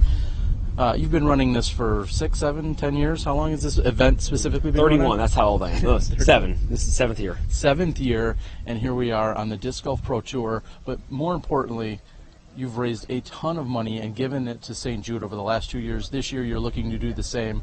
Talk about some of your fundraising efforts and Sure. how much you're giving. Well, our goal this year is $20,000. The biggest way we want to do that is through our raffle. We're giving away 18 of these wonderful powder-coated baskets, 6 pairs of Keen shoes, some Dude stuff, Huck Lab stuff, other Discraft discs. You can PayPal Nate at LedgestoneGRP.com, $31 a ticket. You can buy 10, 20, 30 tickets, whatever you want. We have about 100 and something sold. We're selling 425, so we're trying to raise a lot of money for St. Jude. And the last 2 years, as you said, you've written some pretty significant checks. What has it been like working with that organization, and what does it mean to you? Yeah, I mean, they are a great organization. They have such a great goal to try to end childhood cancer. It used to be, they've driven down the rates for survival and for children with cancer, and that's just a phenomenal cause. And they send so many volunteers out to help us, so it's just a wonderful group. They are. Well, we're going to step off the tee here. This is a shared tee pad with hole number 18. I think we've got a couple of groups also waiting to tee the other direction. Kelvin Heimberg, Gary Patton, a couple of the Gavin Rathbun, and it looks like Max Nichols. So we see a group who are wrapping up their round. They're on hole number 18. You get bonus coverage here on Smashbox. Gary Patton, I mentioned him. I had them all in there. That's what I do. Happy birthday, Slick. Get some glasses or something. You know what I mean?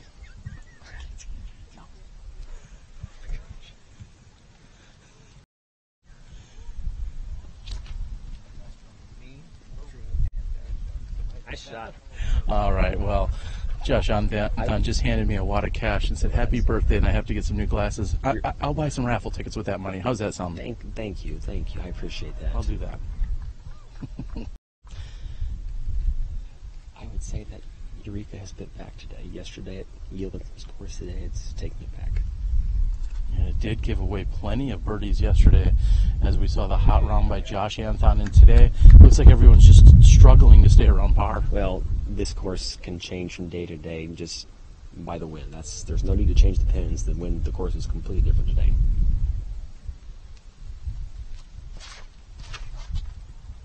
Kelvin Heimberg, one of our 4 finalists that we saw last weekend at the Des Moines Nice Challenge, drive. just smashes that drive.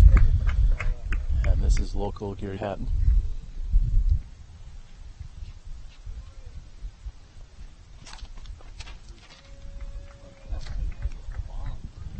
And Gary shot down early there. There's a tailwind here on 18. We'll get back to this hole in, what, another hour and a half or so? How long before we're back here? We're on 13 to be a little slow. I'd say an hour and 15 minutes, hour and 20 minutes. So. All right. Well, I'm trying to catch wind if we were seeing some of the second shots taking place on the other side of the river. Nate, just about how far is it for players to clear from where we're standing to the other side of the lake? Sorry. It looks a lot longer, but to the edge of the tee to the rock, it's only 320. It looks longer just because of the water. So Paul and them were trying to they're probably 300 or 400 foot hyzers. I thought Paul was going to try to take the aggressive route to go way right, but he doesn't quite have the guts for that, I guess. So I guess not. Well, again, plenty of challenge out here taking place. That's one question that's come about quite frequently. Maybe you just touched on it. You said, we're playing this course 4 times, and people say, well, maybe there should be different pins or change up the course, maybe some different tees from day to day. We see that at some other large events, but like you said, this is already a completely different course than what they played yesterday by the wind. And we considered a couple pin changes, but I designed the course with the greens in mind, and I could move a few pins 20 feet, and that wasn't worth it. They're playing a different course today, and tomorrow the wind looks lighter, and so, Sunday is probably going to be different. And there's Macbeth going over the top there for his second shot, so that's in a good spot for a shot for birdie. And now I hear you're, besides TDing and raising money for St. Jude, are you also stepping in, doing a little bit of commentary on the post-production over with the Joe Miz crew? Is that what I hear? It is, yeah. It's Nate squared this year, so it's Nate Heinel, me, and Nate Doss, and had a good time doing that. Nate's just a great ambassador for Discraft, and obviously they're our big sponsor, and it was fun to do that with Nate. Well, Nate certainly has some great insights into the game. 3-time world champion. Earlier today, a little spoiler for those out there talking about the women's footage.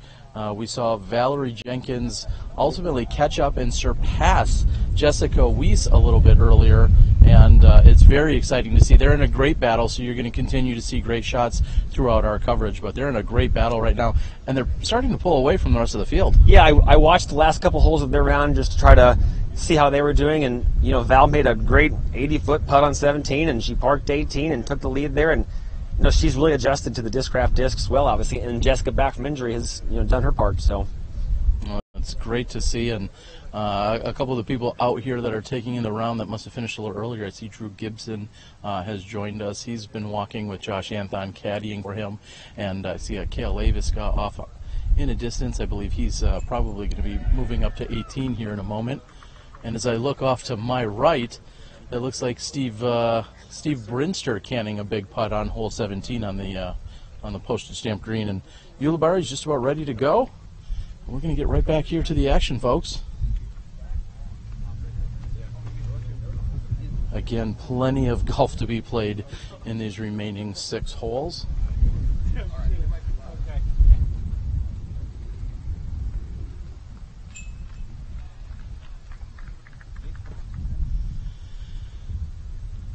Over 1,000 feet, par 5, hole 13.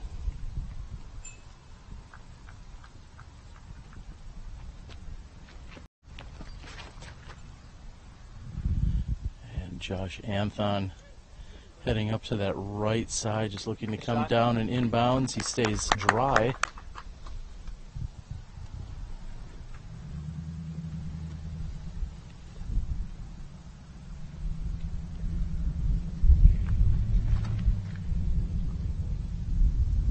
Again, with plenty of stability, we see these guys trying to get up and over the water. Paul Ulibarri has done just that.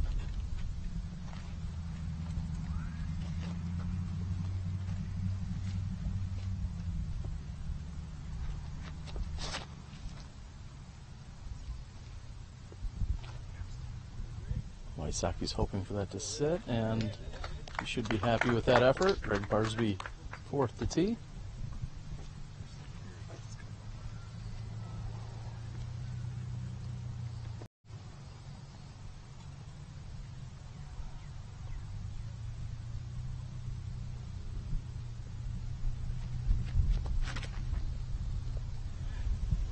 And Barsby hangs it out wider than anyone else in the group.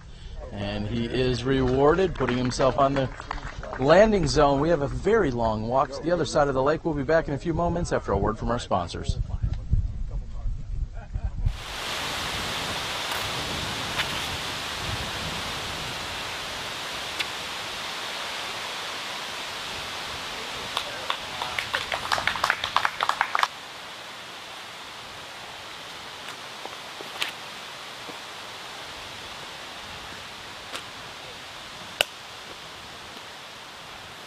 Thank you.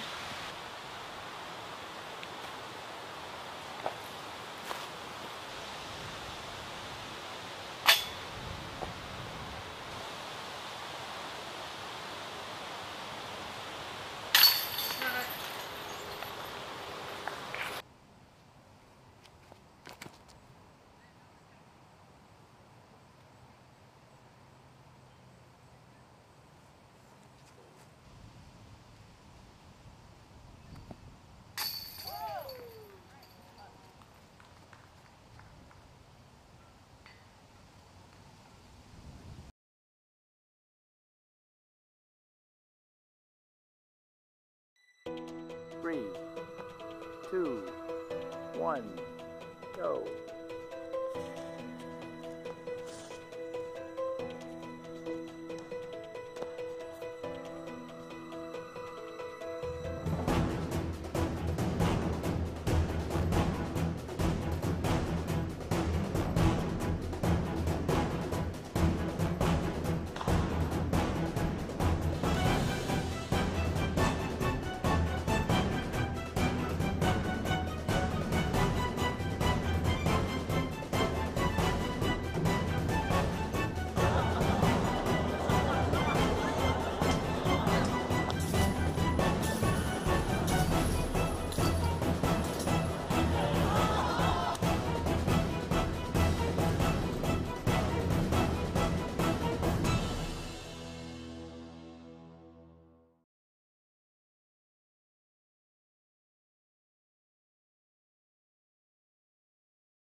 I feel for anybody that has bad days just because we all have them. So I always try to like tell people like, you know, let's just keep going, keep moving. It's just one shot. The same thing I would tell myself. Try to give them a little reinforcement even as a competitor, because the better your competitors play, you normally, you know, you're going to try to play better than that also. So just try to positive vibe, push something out there and give them a little word of confidence. I try to encourage them. It's tough. It's really tough because we've all been there where, you know, you kind of get into this cycle of despair. Yeah, it's like disc golf, that happens in disc golf to all of us, and you know what it feels like, and it's tough to know the right thing to say to somebody. It's just a situational thing. If it's one of my best friends, I'm going to try to help him out and be like, hey, come on, man, you got this. And if it's someone I don't know, I'm kind of just going to be like, well, I mean, you're kind of on your own. I don't know you. I'm not going to approach you like, hey, you got it. You know, it's a hard thing to help someone with when you don't know them. Can that affect your game when it happens? Yeah. I mean, there's people who freak out all the time and are known for that. And it affects people in the group, but sometimes you just have to look past it and just worry about yourself and let them do what they're going to do, because they're going to do it no matter what. Sure, yeah. I mean, I actually, like, I'm a big advocate of kind of like a good mojo amongst the group and how that can positively influence everybody. So I always try and root for everybody on the card. I think if you're ever in a position where you're rooting for somebody or not rooting for somebody, and then they do good stuff, it can negatively impact you. And so it's always about trying to keep a positive energy on the card, and, you know, ultimately all moving up on, you know. I actually think that's a really important thing, and people you're playing with and everybody staying positive, getting along, rooting for each other, that kind of feeling that everybody has, I think, leads to success.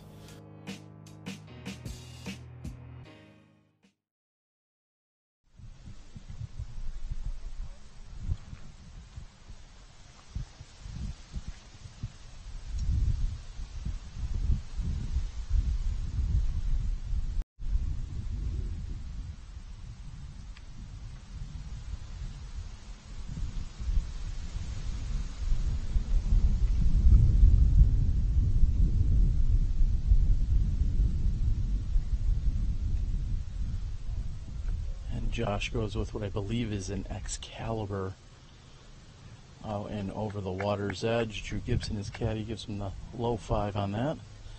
Yuli is lining up a very similar line.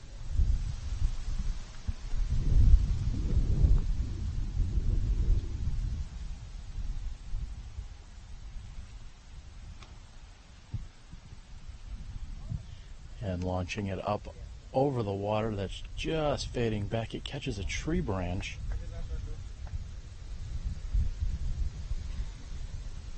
Ricky Wysocki will be throwing next.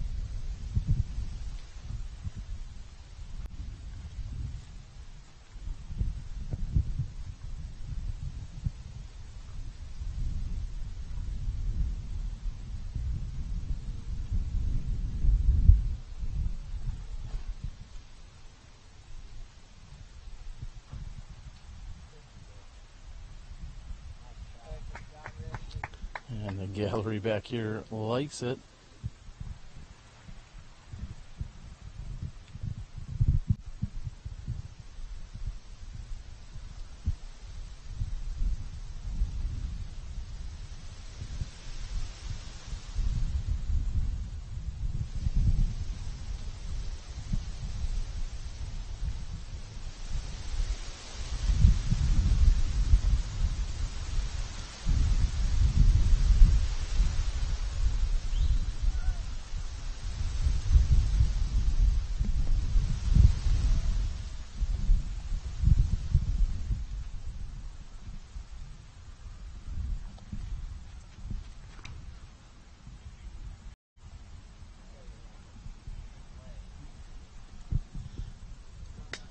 And Barsby also out and over the water. We've got a lengthy walk. We'll be back in a moment.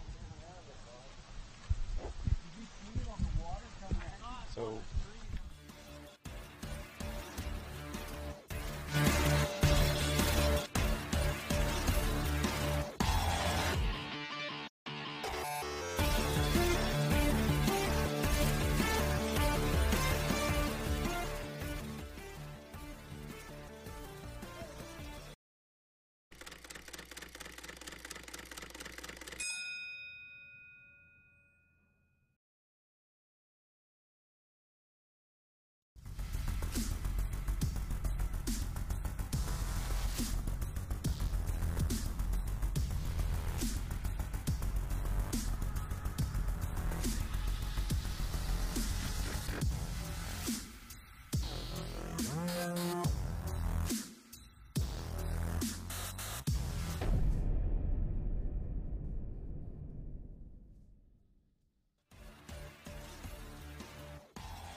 And Yuli had stepped up quickly to throw. We also see Wysocki going after the pin. Puts himself in great position. Birdie. Correction, that would be eagle.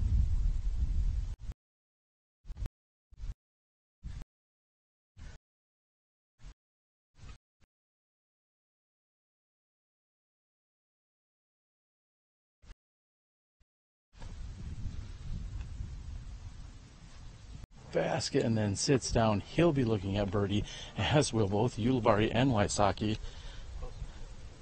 Once I get all my thoughts together, Steve. Although Ulibarri's, it looks like he's on this in circle one's edge. And I'd say he's got about a 35-40 footer looking downhill. Here's Barsby, who's sitting at 11 down for eagle.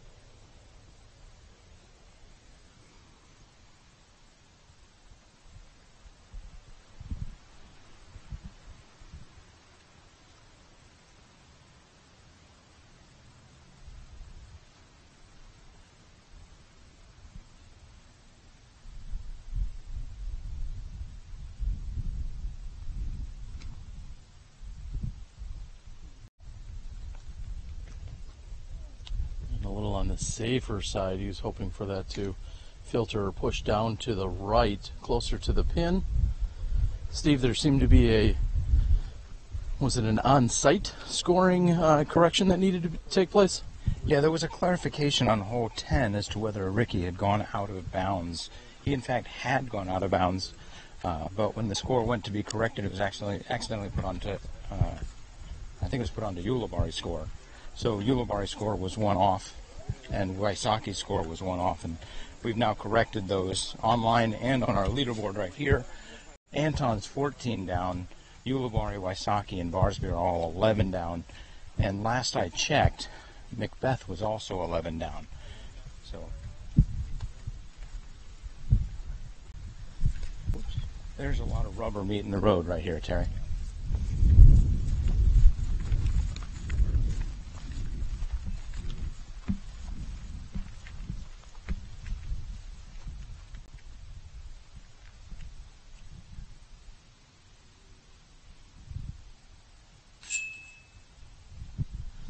High left chain for Ulibarri on his birdie attempt.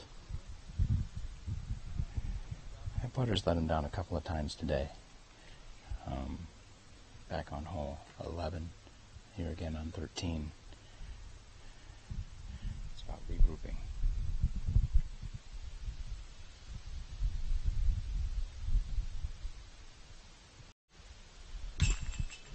Earlier in the round, you stated how if he gets a slow start, you expect him to pick things up and finish strong. I think he's going to need to start doing that. He's running out of holes here, Steve. Yeah, here's Ricky for birdie. And that maroon-colored putter keeps finding the bottom of the basket. What I was going to say was, if you had told Ulibarri going into the second round, going into the third round, he's going to be 4 shots out of the lead, I think he would be happy with that. The issue here potentially is that he might have higher expectations because of where he was. So, and he will take the lone par, as he did a few holes ago. This is the lone par back on hole 7. The group's pulling away. Let's move on here at the Ledgestone Insurance Open, presented by Discraft.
And welcome back here to hole number 14, the par 4 805 foot hole number 14. This again is a slightly varied hole from years we've seen in the past out here at the Lake Eureka temporary course.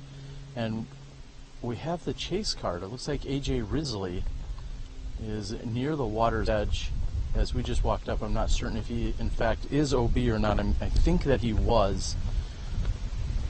Ricky Wysocki has moved up the fairway to assess the situation. 2 or 3 minutes AJ should have thrown. And so I'm looking at the numbers here, Terry, and one interesting thing I love about the UDisc stats is the Nico LaCastro arrows, as we call them. And very quickly scrolling down, I'm looking at Dustin Keegan. He shot a +2 the first time around, and he's currently got the hot score in the clubhouse with 5 down. He moved up 44 spots so far. He was in 58th. He's now in 14th. That's pretty darn good. Very impressive. And as we were speaking with Nate a few moments ago before they teed on hole number 13, talking about different pin locations and changing up the course somewhat.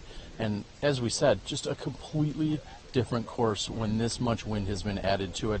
Yesterday, Josh Anthon had the hot score, sitting around, 11 or 12 under par for the day. 12 down. And today, again, you said hot score at the moment is 5 under. And that's a very impressive round out here for Dustin.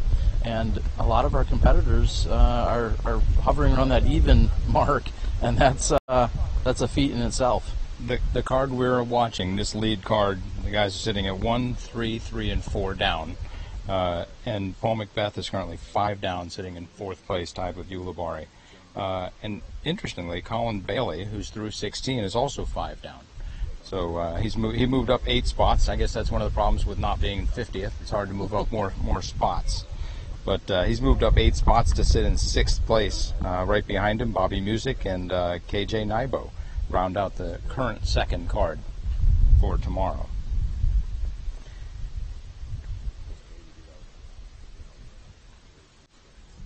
So Paul McBeth is on this card right ahead of us, and he's currently tied with the hot round for the day. This is a non-windy day. These guys would probably expect to birdie this hole. So it'll be interesting to see if he gets to 6 down and actually moves into a tie for second place after hole 14. Right now it looks like everybody's watching the third card play hole 15 while we wait. Please go out and like and share the Facebook pages along with the link. We'll of course be back with you for the conclusion of the Ledgestone Insurance Open over the next 2 days.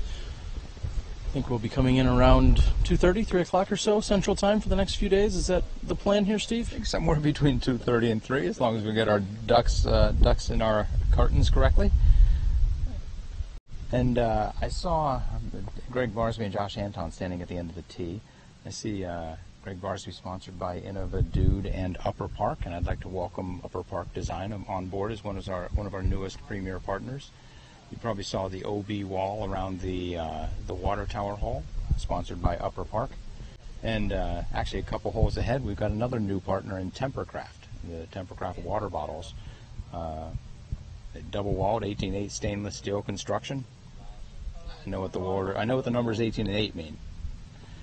And they mean lifetime guarantee. That's what they mean to me. Sometimes that's just a valid bingo when I'm at the hall, but guess we both have our different meanings. So it's pretty fun. The Tempercraft course activation is an elevated basket, and Miles printed up a sticker. It doesn't quite look entirely like a water bottle, but you'll see the water bottle on that elevated basket, and it's pretty fun.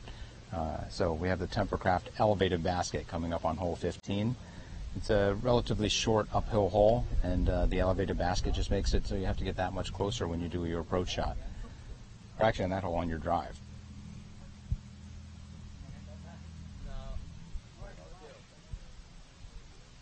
They took a mulligan. Oh. Okay. You said McBeth took a mulligan? Drew O.B. got called, I guess, on a foot fault and got the rethrow. One of the worst rolls I definitely don't agree with. Gain strokes. You should never be able to gain off of that. Ah, very interesting. So Josh is saying that...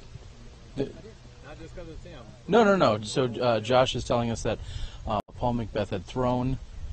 looks like he was called on a foot fault and had thrown OB during that, and now is actually throwing again due to the stance call. And I could not see where his then second attempt had gone. He does not get penalized if it is your first stance violation of the round. But that could be very beneficial to him, Steve. Yeah, we were just talking about the fact that if he can birdie this, he'll move into a tie for second, and he could have possibly gone from a bogey to a birdie. I would agree with you that that is beneficial. And I would also go ahead and say I'm not sure how Josh feels about that rule, whether if you should be allowed to benefit from getting called for a rules. He didn't sound like he was in favor of it. It was unclear to me. Drew Gibson is here representing Team Dynamic Discs for the weekend, and looks very serious. You're on caddy duty today. How's it treating you after your round? I got to play so bad the first day. I got to hang out with Josh for his whole round the second day. Ouch. How'd you play today? Played good today. Well, that's all that matters. So I told Josh that he lost the caddy for tomorrow. All right, we're back live with Josh Anthon on the tee.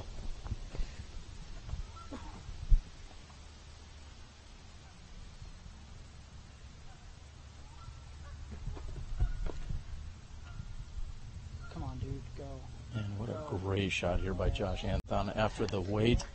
He'd like to also thank Howard Johnson for the towel support this weekend. So Drew was correct. He shot 3 down and moved up 30 spots. So he did have a good day. If he does that again, he'll be in about third.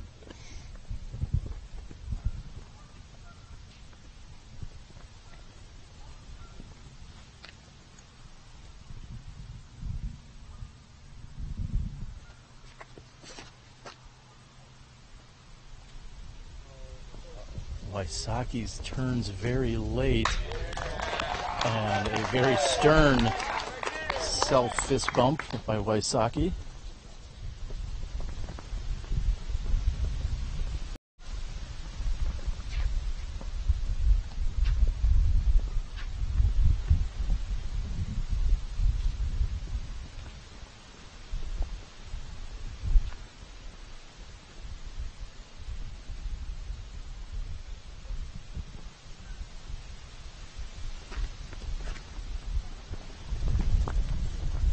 Trying to keep it low as the previous 2 throwers did. Finds the tree on the left side.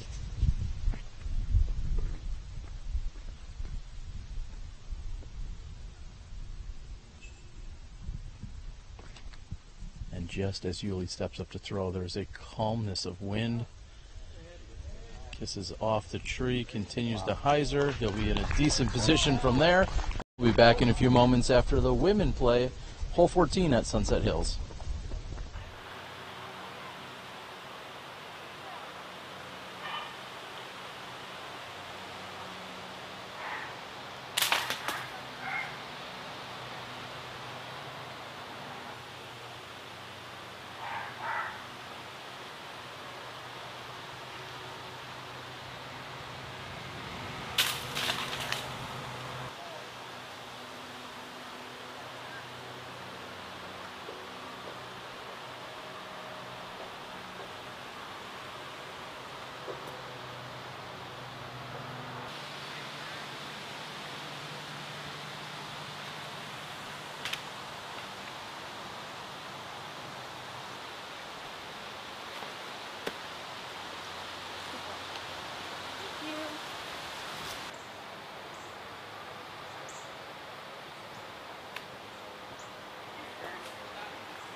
We all know that Ricky Wysocki is very competitive. I believe he just won a staring contest with a cricket. Nice work.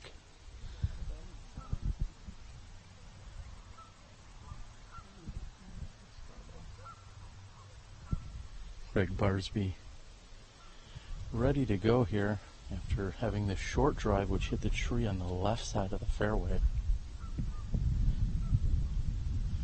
You think Greg's going to put himself out over the water here and have that wind push him from right to left? Or will he go up the middle? I don't know the answer to that.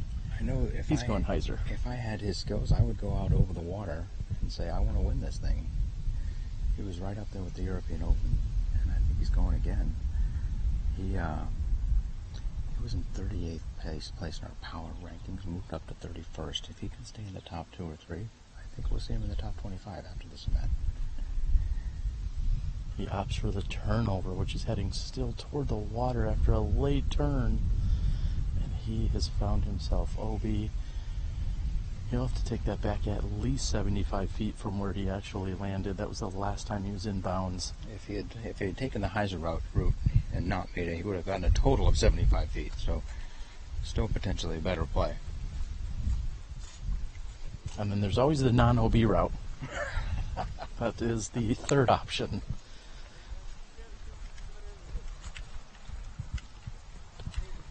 So it looks like I don't know who's up next. Looks like Ulibarri might be up next, and his disc caught a heck of a wind bounce,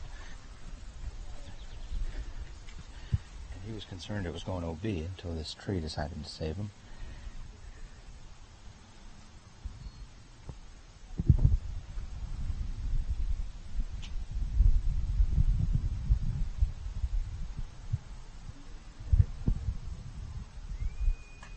And what a crush by Yuli. He hooks up very nicely. Let's see if he can get his putter to work.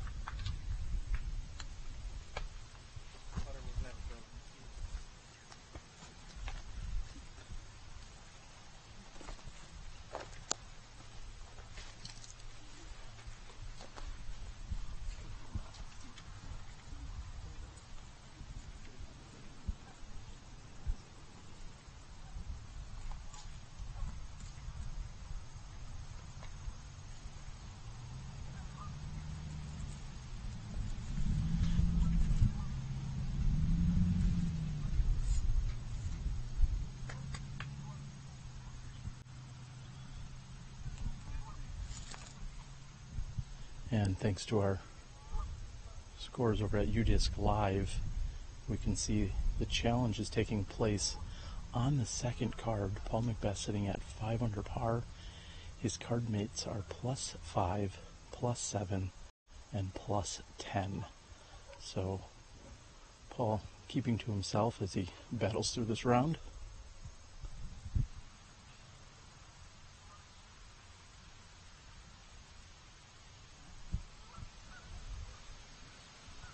And we are momentarily standing down. As I said, the second card are throwing their tee shots here on hole number 15. Josh Anthon is waiting for them to throw and clear out.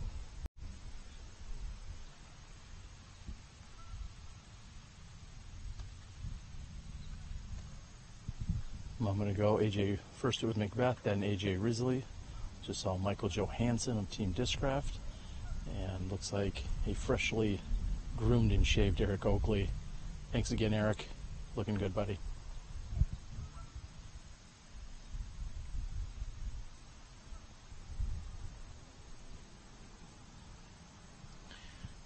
Oakley goes with a forehand that actually brings down a few branches. And as they move along, Josh Anthon will get ready to throw his second shot.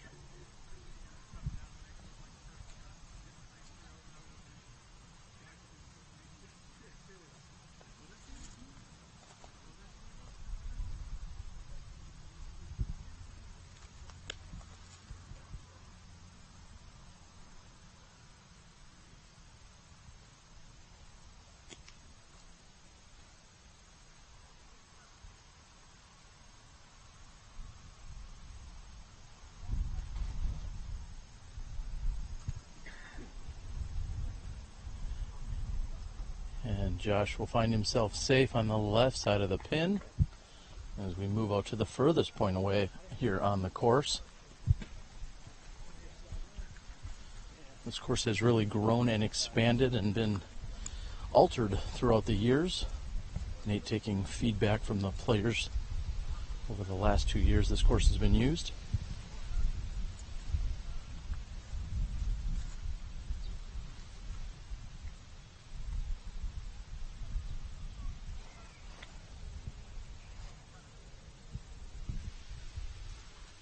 And Ricky goes out over the water with a tall skyscraping hyzer, and he will be outside circle 1. He's about a 50-foot away. He's 3 for 4 on circle 2 putts this round. See if he can keep it up. Stay in second place. So Paul Ulibarri earlier told me, in fact, his putter was not broken. I don't know what's wrong with it then. His putting stroke seems to be a little high and left so far. But maybe that's the kind of thing he needs to get in his own head and fix it.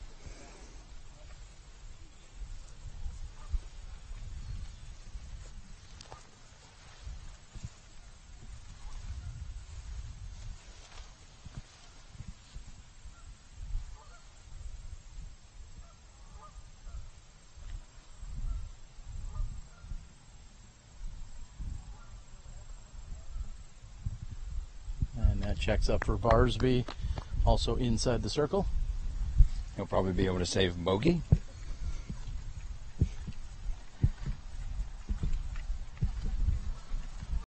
Steve, after nearly a 2-month break from the Disc Golf Pro Tour, we are back for the 5 remaining events here during the second season of the tour.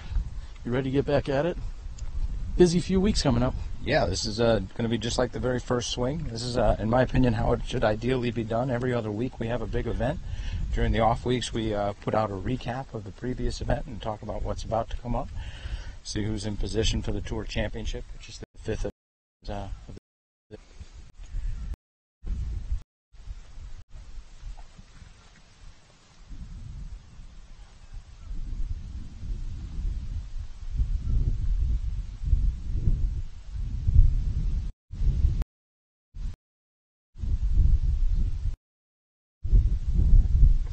headwind keeps that up and over the pin.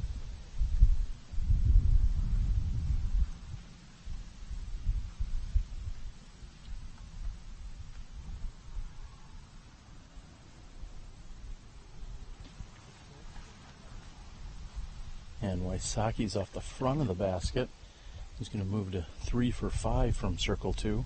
It was interesting seeing how much he changed his stroke on that, just because of the wind. And you watched Anton float way over the basket. So he's going to be much more aggressive.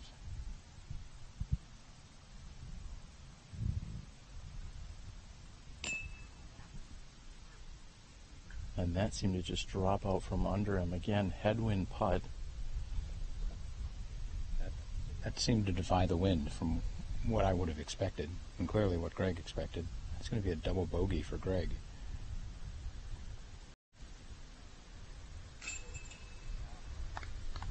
And Anton not disrupted by the caddy or someone walking during his entire stroke there. Great concentration there by Josh Anton. Yuli is in, and clean up by the other 2 on the card. Somewhat of a dejected or frustrated approach as we move off of hole 14. We're going to start bringing it back. We'll be back in a few moments right here from the Disc Golf Pro Tour in Lake Eureka.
Hey everyone, it's AJ Risley. I've been on the road for about 5 or 6 weeks now. I'm going to be on the road for another 5 or 6 months for the rest of the year, and I've got another pro tip for you.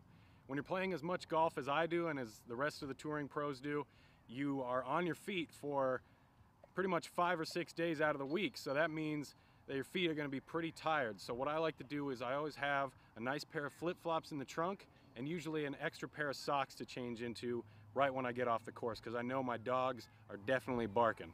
So I want to get into some nice comfy flip-flops, get my feet out of that foot jail, and relax. There you go.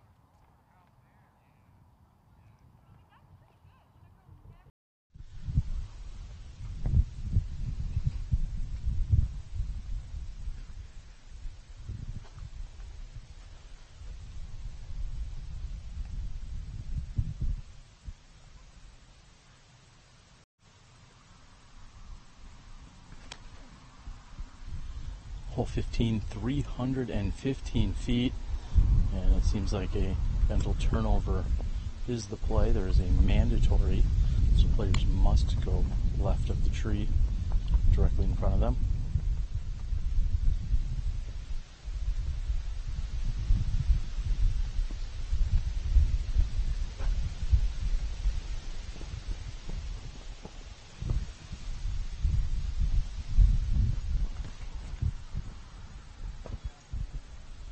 Josh throwing a fairway driver turnover to the elevated basket, and the gallery closer to the pin proves.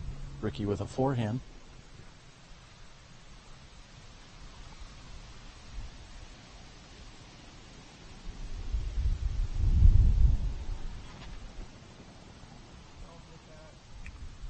And Ricky's forehand has more carry.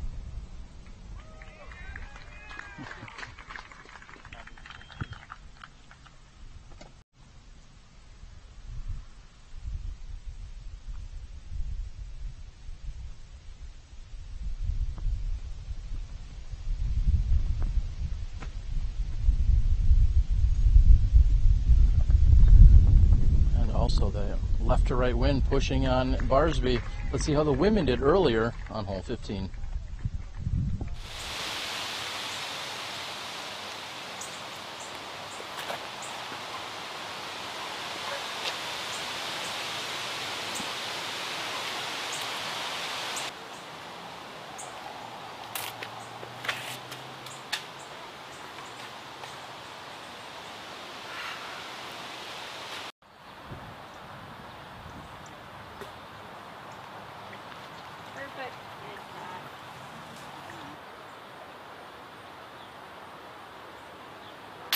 Yep.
After Ulibarri's missed opportunity, we see Josh Anthon putting in.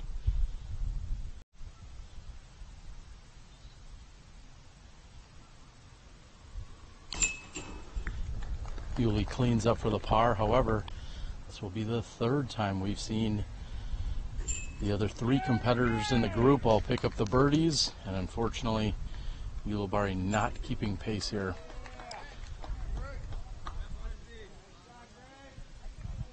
We're moving on to hole 16. We'll be back in a moment.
Welcome back. We are here on hole number 16, a par 4 measuring in at 605 feet.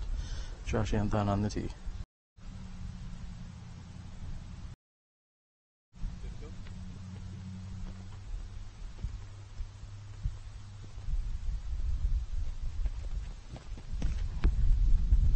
Josh steps up with a roller. Rolling right past Chad, our catch cameraman, keeping him up.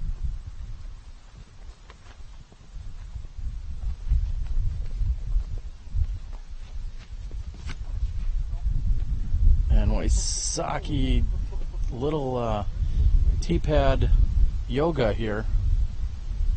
I think that looks like that's also carried to the right.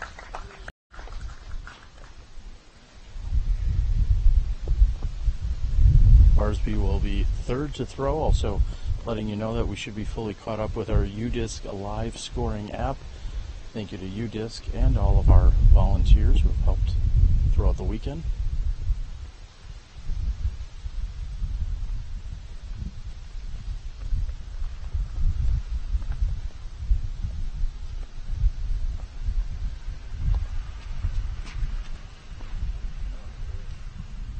And Barsby's roller has landed much further right than the other competitors.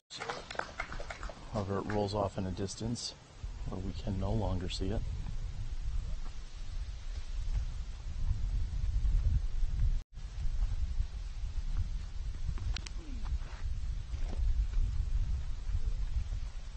And Yuli also puts down a roller, gearing right. The gallery approves. Hole 16 at Sunset Hills with the women. We'll be back in a moment.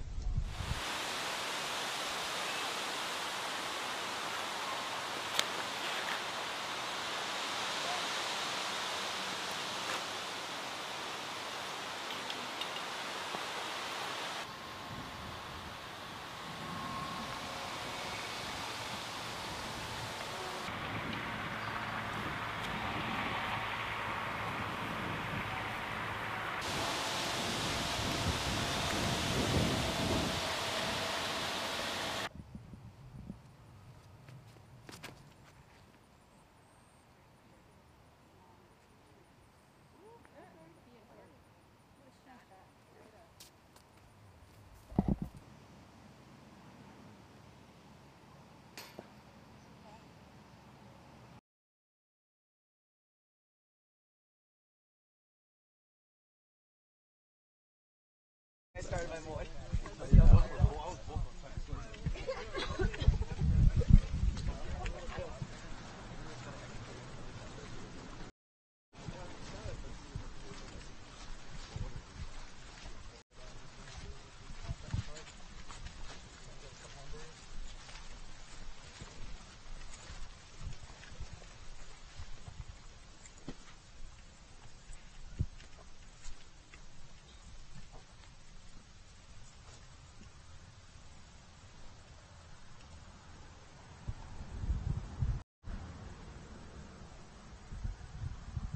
And Waisaki with a standstill harp approach, forehand.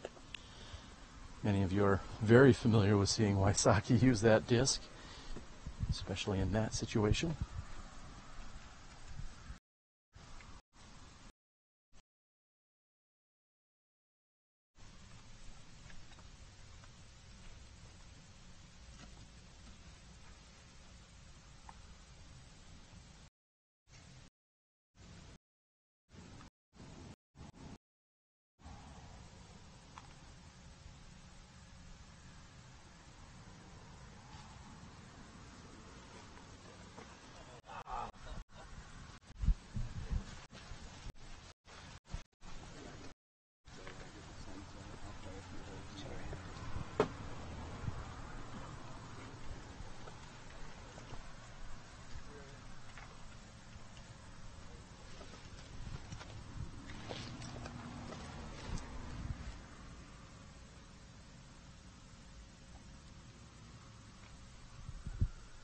Very smooth putter approach here by Anthon.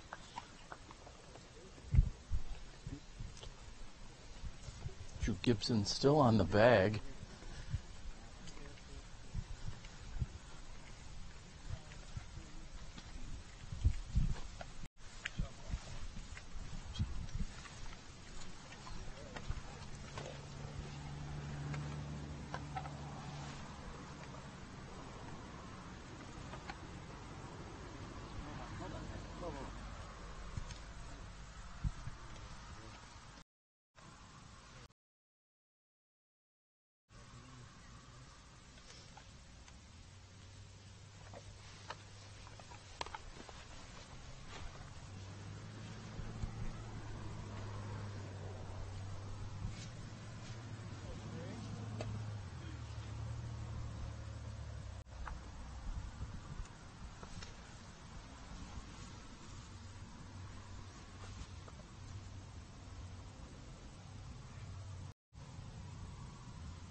And lunging forward from an outstretched ivy wall or bushy area anyway. Not exactly a flower or plant kind of guy. What do they call those? Lilacs.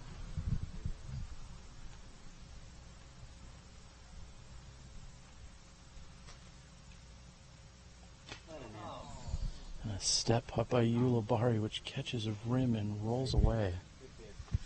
Great stroke there by Yuli, just a bit short.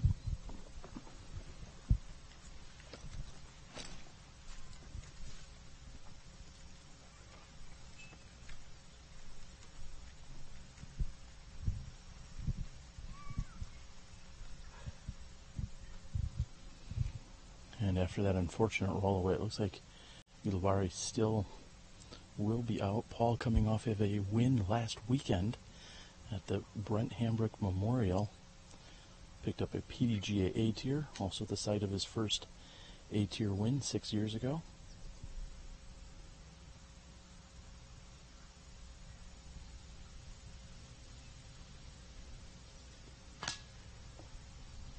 And from outside the circle, he is high on the Discraft Chain Star here. A rough hole here.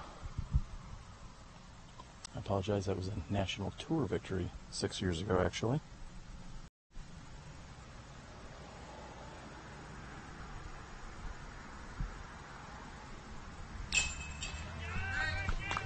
And he's two-time dagger stamped. Putters finding the bottom of the basket yet again.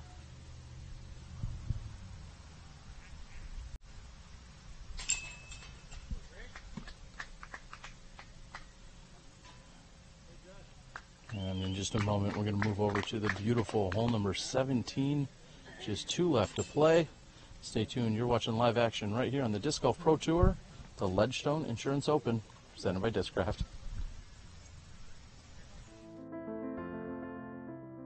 For driving with power or into a headwind, Vibram designed a distance driver with amazing glide and a strong, predictable fade. It is the ideal disc for big arms, forehand drives, and smooth right-to-left finishes. Introducing the Olace from Vibram. Durability, grip, performance.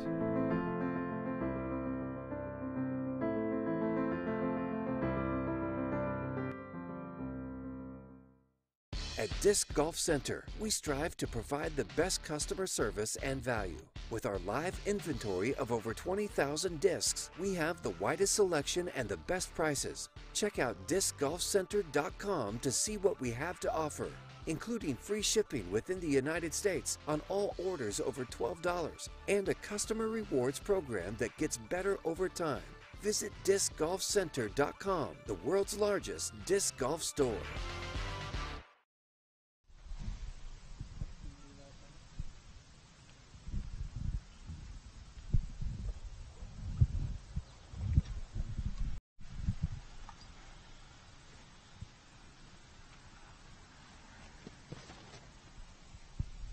Hole 17, 285 feet. And Josh hits the dock on the right side.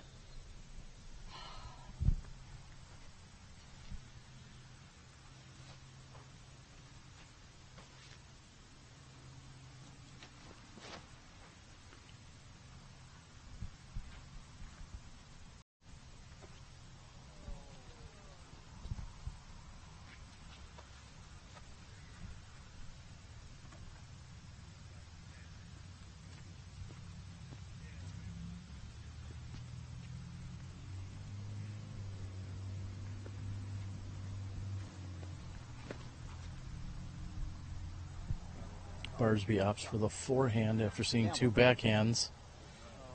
And he also will find himself OB on the sidewalk.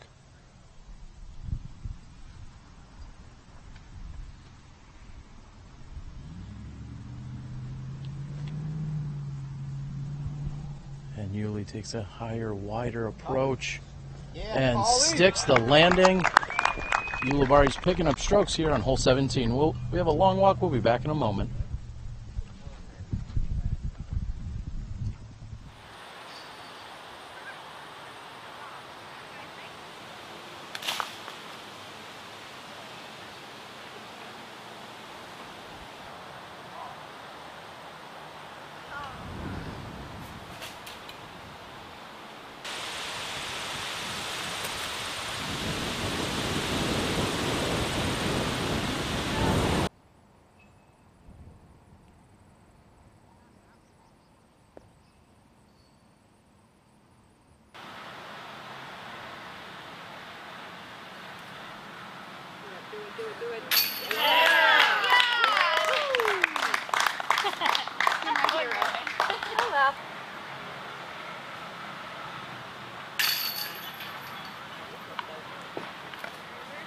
Damn, Val. Yeah.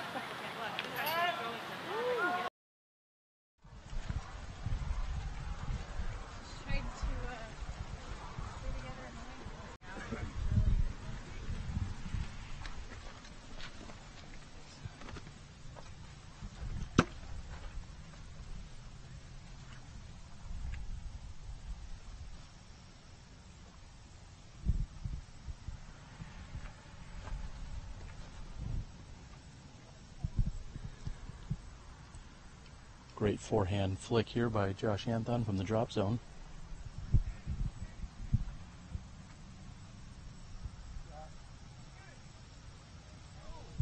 And Ricky flirts with the OB sidewalk, however he is safe.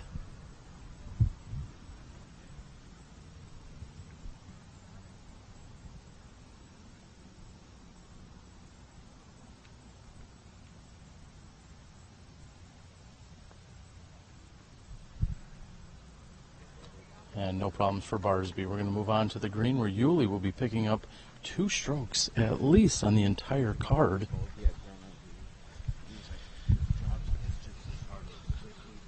Steve, with both Anthon and Wysocki going OB here, maybe not quite as detrimental to Anthon? Is that a good way to put it? I guess if you're going to go OB, you might as well have the guy right behind you go OB too. Anton's birdied 5 of the last 6 holes. I think he was looking to finish out 7 of the last 8. And that's not happening. One interesting thing to me, Ricky Wysocki seems to have been struggling basically this whole round. Every other throw, every other drive out of his hand, we hear him saying, "Oh no." They're flying okay, but for him, he's hoping to do a lot better.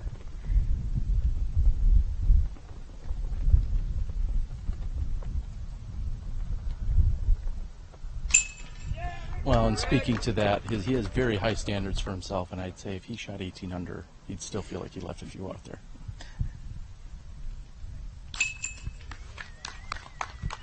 So Wysocki and Ulibarri in, or correction, Wysocki and Anthon in.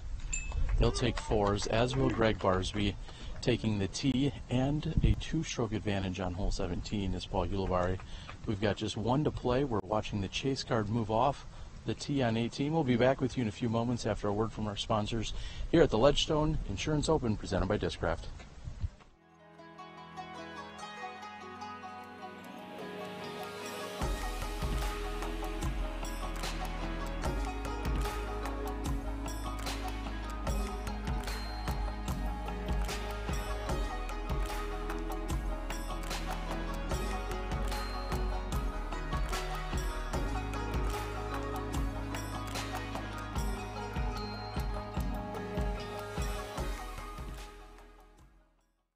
Flashlight LED disc golf discs just changed the game. The unique Disco Select feature allows everyone to choose their own color by simply pressing the middle button, then pressing it again during the first rotation of colors when the one you want appears. Or you can leave it in disco mode, rotating through the 6 different colors for the duration of your game. Designed by serious professionals, crafted from Night Eye's unrivaled sure grip material, and featuring Night Eye's patented fiber optics array, these discs strike the perfect balance of durability, stability, performance, and just plain awesomeness.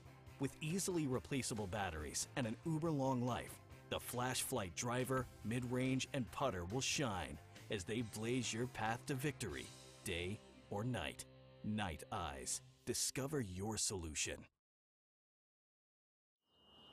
Back it up.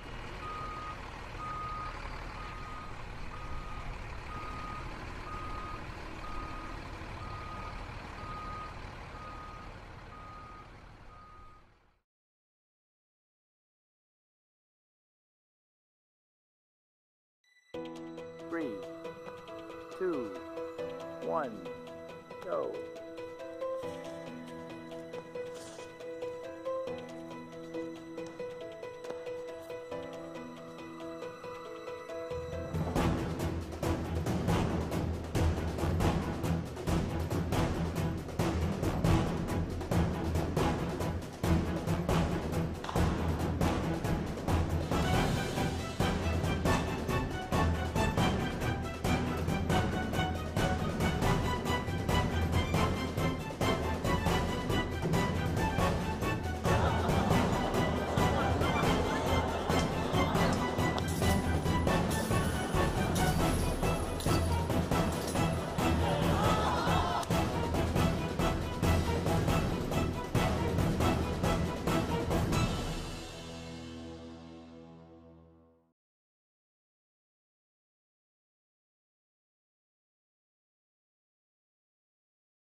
And welcome back. We are here with our chase card, and Eric Oakley finding himself down near the water's edge. I'm not sure if he had gone OB and he's throwing what would effectively be his third shot, or if he just landed near there and was in fact safe. But either way, Eric Oakley is throwing what looks to be a forehand in a very precarious lie here. He's going to need to make sure he has more than enough power to carry the water here. We'll see how much he's trying to advance down the fairway.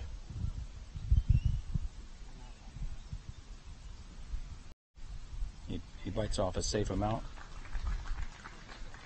Looks like, according to the leaderboard there, it looks like he's been struggling this round, sitting at +10 so far. Macbeth sitting at -5 for the round, and currently tied for 4th with Greg Barsby, who just bogeyed the last hole. Paul Ulibarri just leapfrogged him. It's a 12 down now. So it looks like we may see Macbeth possibly move on to the lead card, and the rest of the chase card is going to fall off considerably here. Colin Bailey ultimately finished with what looks to be a 6 under par, one of the better rounds we've seen out there today. Earlier you said 5 down was the best in the clubhouse, and Paul Macbeth's on that pace as, looks like Colin Bailey with that 6 under. And I'm not seeing any other scores that top that. No, the next best is 5 down. Macbeth's there. Dustin Keegan is there. And Dustin ended up moving up 45 spots on the day. I don't know if that's a record, because Nico moved up a lot of spots on the day that we invented the Nico arrows. It looks like Paul Macbeth is going down towards the water. You know that he's looking to birdie this to secure his spot on the lead card on day 3, moving day. So, as we're keeping one eye on the chase card, we'll also see if the lead card is just about ready to throw their tee shots. We're going to have to wait for a few moments, and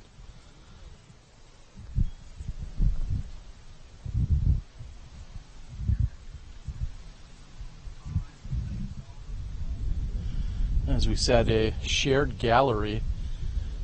Ricky Wysocki is now peering down the fairway, looking and seeing if he's going to throw his first shot or not. Again, pretty sizable gallery, both on first and second cards. Quite the smattering of players and personalities, and lots of options to come out here and follow at the Ledgestone Insurance Open. I was talking with Nate earlier, and I said, Nate, we're going to need ropes to keep the spectators back. And he said, well, we normally only do that on Sunday, and the crowds here are bigger than they have been on Friday, and I expect both Saturday and Sunday are going to need these spectators are going to need a little more control than they've had to have today. And if you can't make it out here to Eureka, Illinois, we hope you're watching from the comfort of your couch or possibly poolside. Make sure you snap a photo, tag the Disc Golf Pro Tour as well as SmashBoxxTV. We'd like to see how you're enjoying the live coverage. We'll also be bringing you the conclusion of the event on Saturday and Sunday, along with women's lead card action mixed in, thanks to Prodigy Disc, who will be helping out with that. So I don't think they've watched the women's 18th hole yet. Is that correct, Terry? Unless you numbered them incorrectly. And I was going to mention a moment ago that roller is the shot here. It goes up toward the OB and is safe. Over the last few years after watching this hole, whether it was hole 18 last year or I believe hole 11 or 12 a few years ago, roller is the very aggressive professional shot here. And that is also coming in. Wow, and it does, that was going to carry even further. It just, when it looked like it was going to turn over, it then stabled up, unfortunately hitting a tree though. Thank you for tuning in. Tomorrow, again, join us. Please go out and like and share, follow along. Disc Golf Pro Tour, along with SmashBoxxTV. Thanks to all of our supporting sponsors, including the newest that have been added. Steve, you mentioned earlier, Upper Park Bags, as we watch Ricky Wysocki's roller. Oh, drawing the wrong kind of metal. I think that might have saved him from going OB. That thing was pushing way hard right. What do you think, Terry? The wind was pushing it up toward the parking lot. Tough to say, but that is still plenty of distance. So after seeing those 3 rollers, Greg Barsby is probably going to opt for a very safe mid-range. Yeah, because Barsby's known as that conservative player that does not play into crowds or galleries. And actually, it looks like he may be lining up a forehand. So a little bit more conservative than the backhand roller, but looks to be almost the exact same result. A very impressive shot by Greg Barsby here on his final tee shot of the round. I think we're about to watch some very exciting women's action, and check out Valerie Jenkins' drive on this last hole. Hole 18, Sunset Hills. Let's get to it.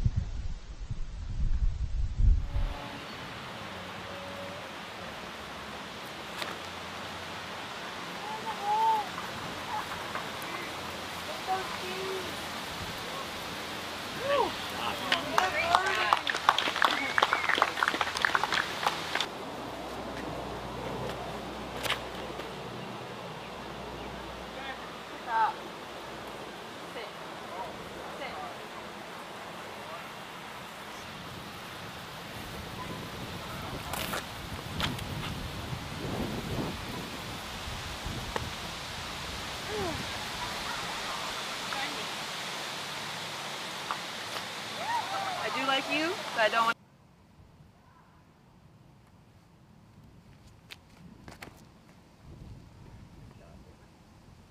All I can think about is how much I hate Nate Michael.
And Waisaki's carries toward the water. I believe that stops short of the water. He's going to be on the embankment on the left side. Greg Barsby will be throwing next. He's not much further.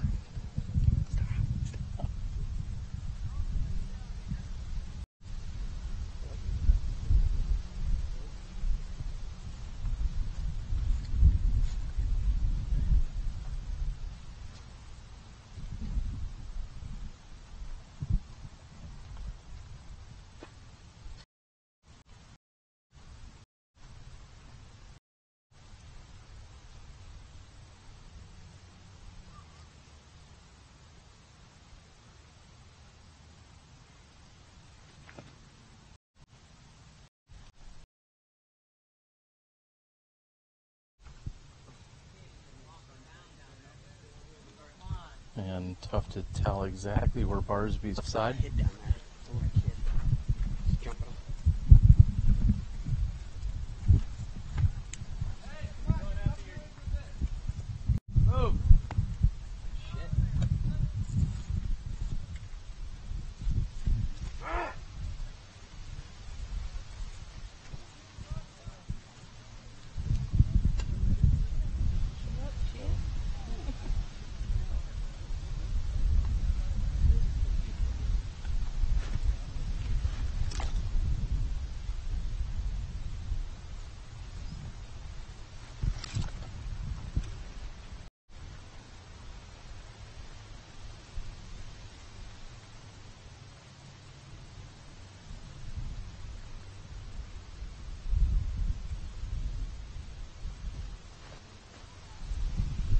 Josh comes in with a forehand. His caddy likes it. Looks like it's going to be deep. And tough to say. It looks deep. Drew, what'd you think of that shot? I mean, look at it. Would you look at it? Just look at that. All right. The cackling Drew likes it. Very impressed. I think Drew, the Drew cackle that we heard today. Looks like Yuli will be next to throw.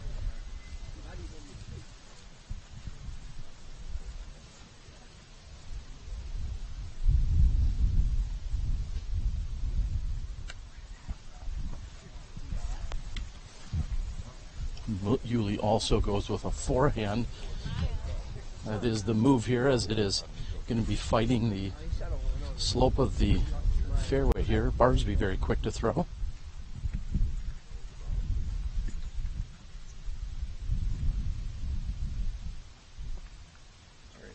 This is beginning to feel a little bit like a frenetic finish here. Yeah, that's exactly what's being said back at the production studios in Milwaukee. Seems to be a little bit of chaos here, some tempers, a little bit of quick throwing, and yeah. What I'm seeing is what I'm seeing is Greg Barsby's one shot behind Paul Ulibarri. Macbeth parred, so one of those two is going to be on the card tomorrow. One is not, and it's going to depend on these next. It's going to depend on their putts, is what it's going to do. And here's Ricky Wysocki. Looks like he is in bounds, and he's got about 110 feet for his third shot on the par 4 18th.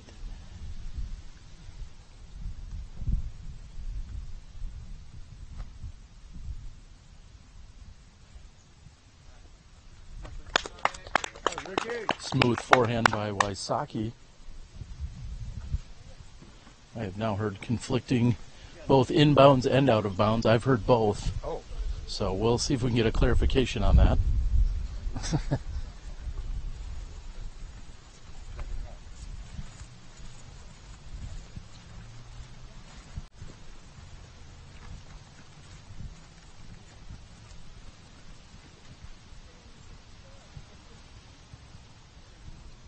And again,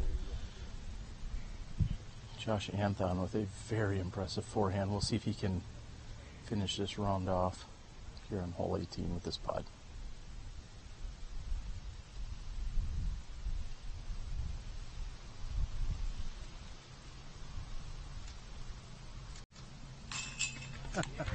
And like yesterday, Josh Anthon finishes with a birdie. Very, very impressive performance out here through 36 holes. That was a tremendous putt into this wind.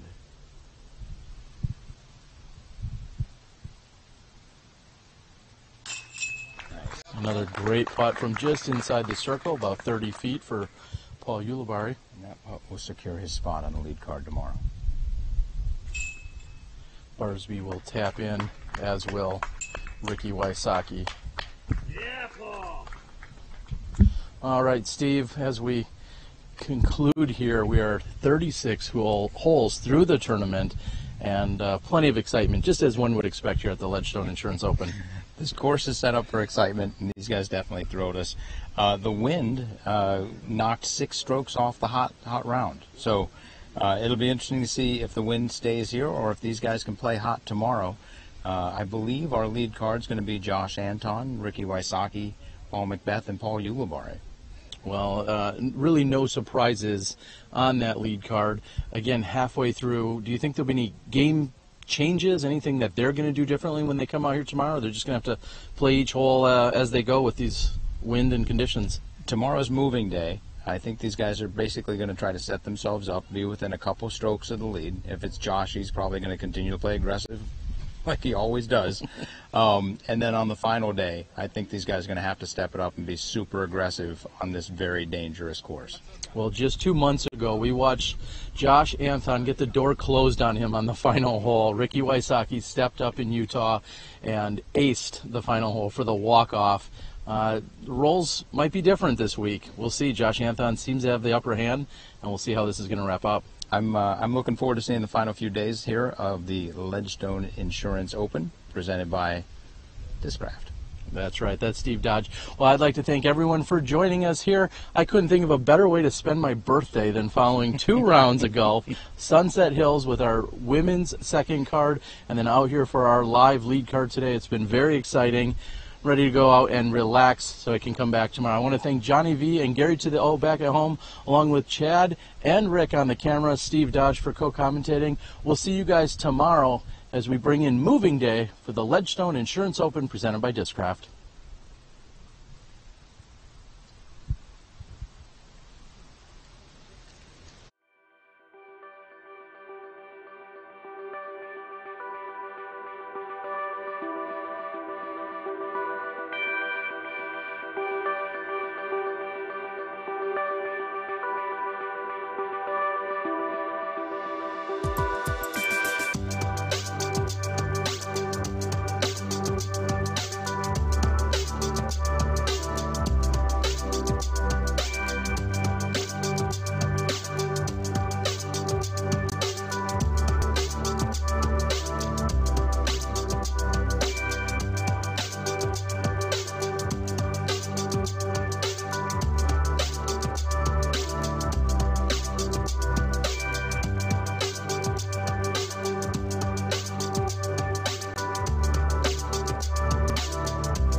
For me, it's time with my friends.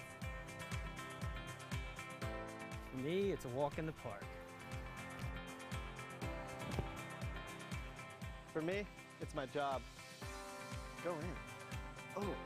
For me, it's all about the exercise. For me, it fits into my busy lifestyle. For me, it's my passion.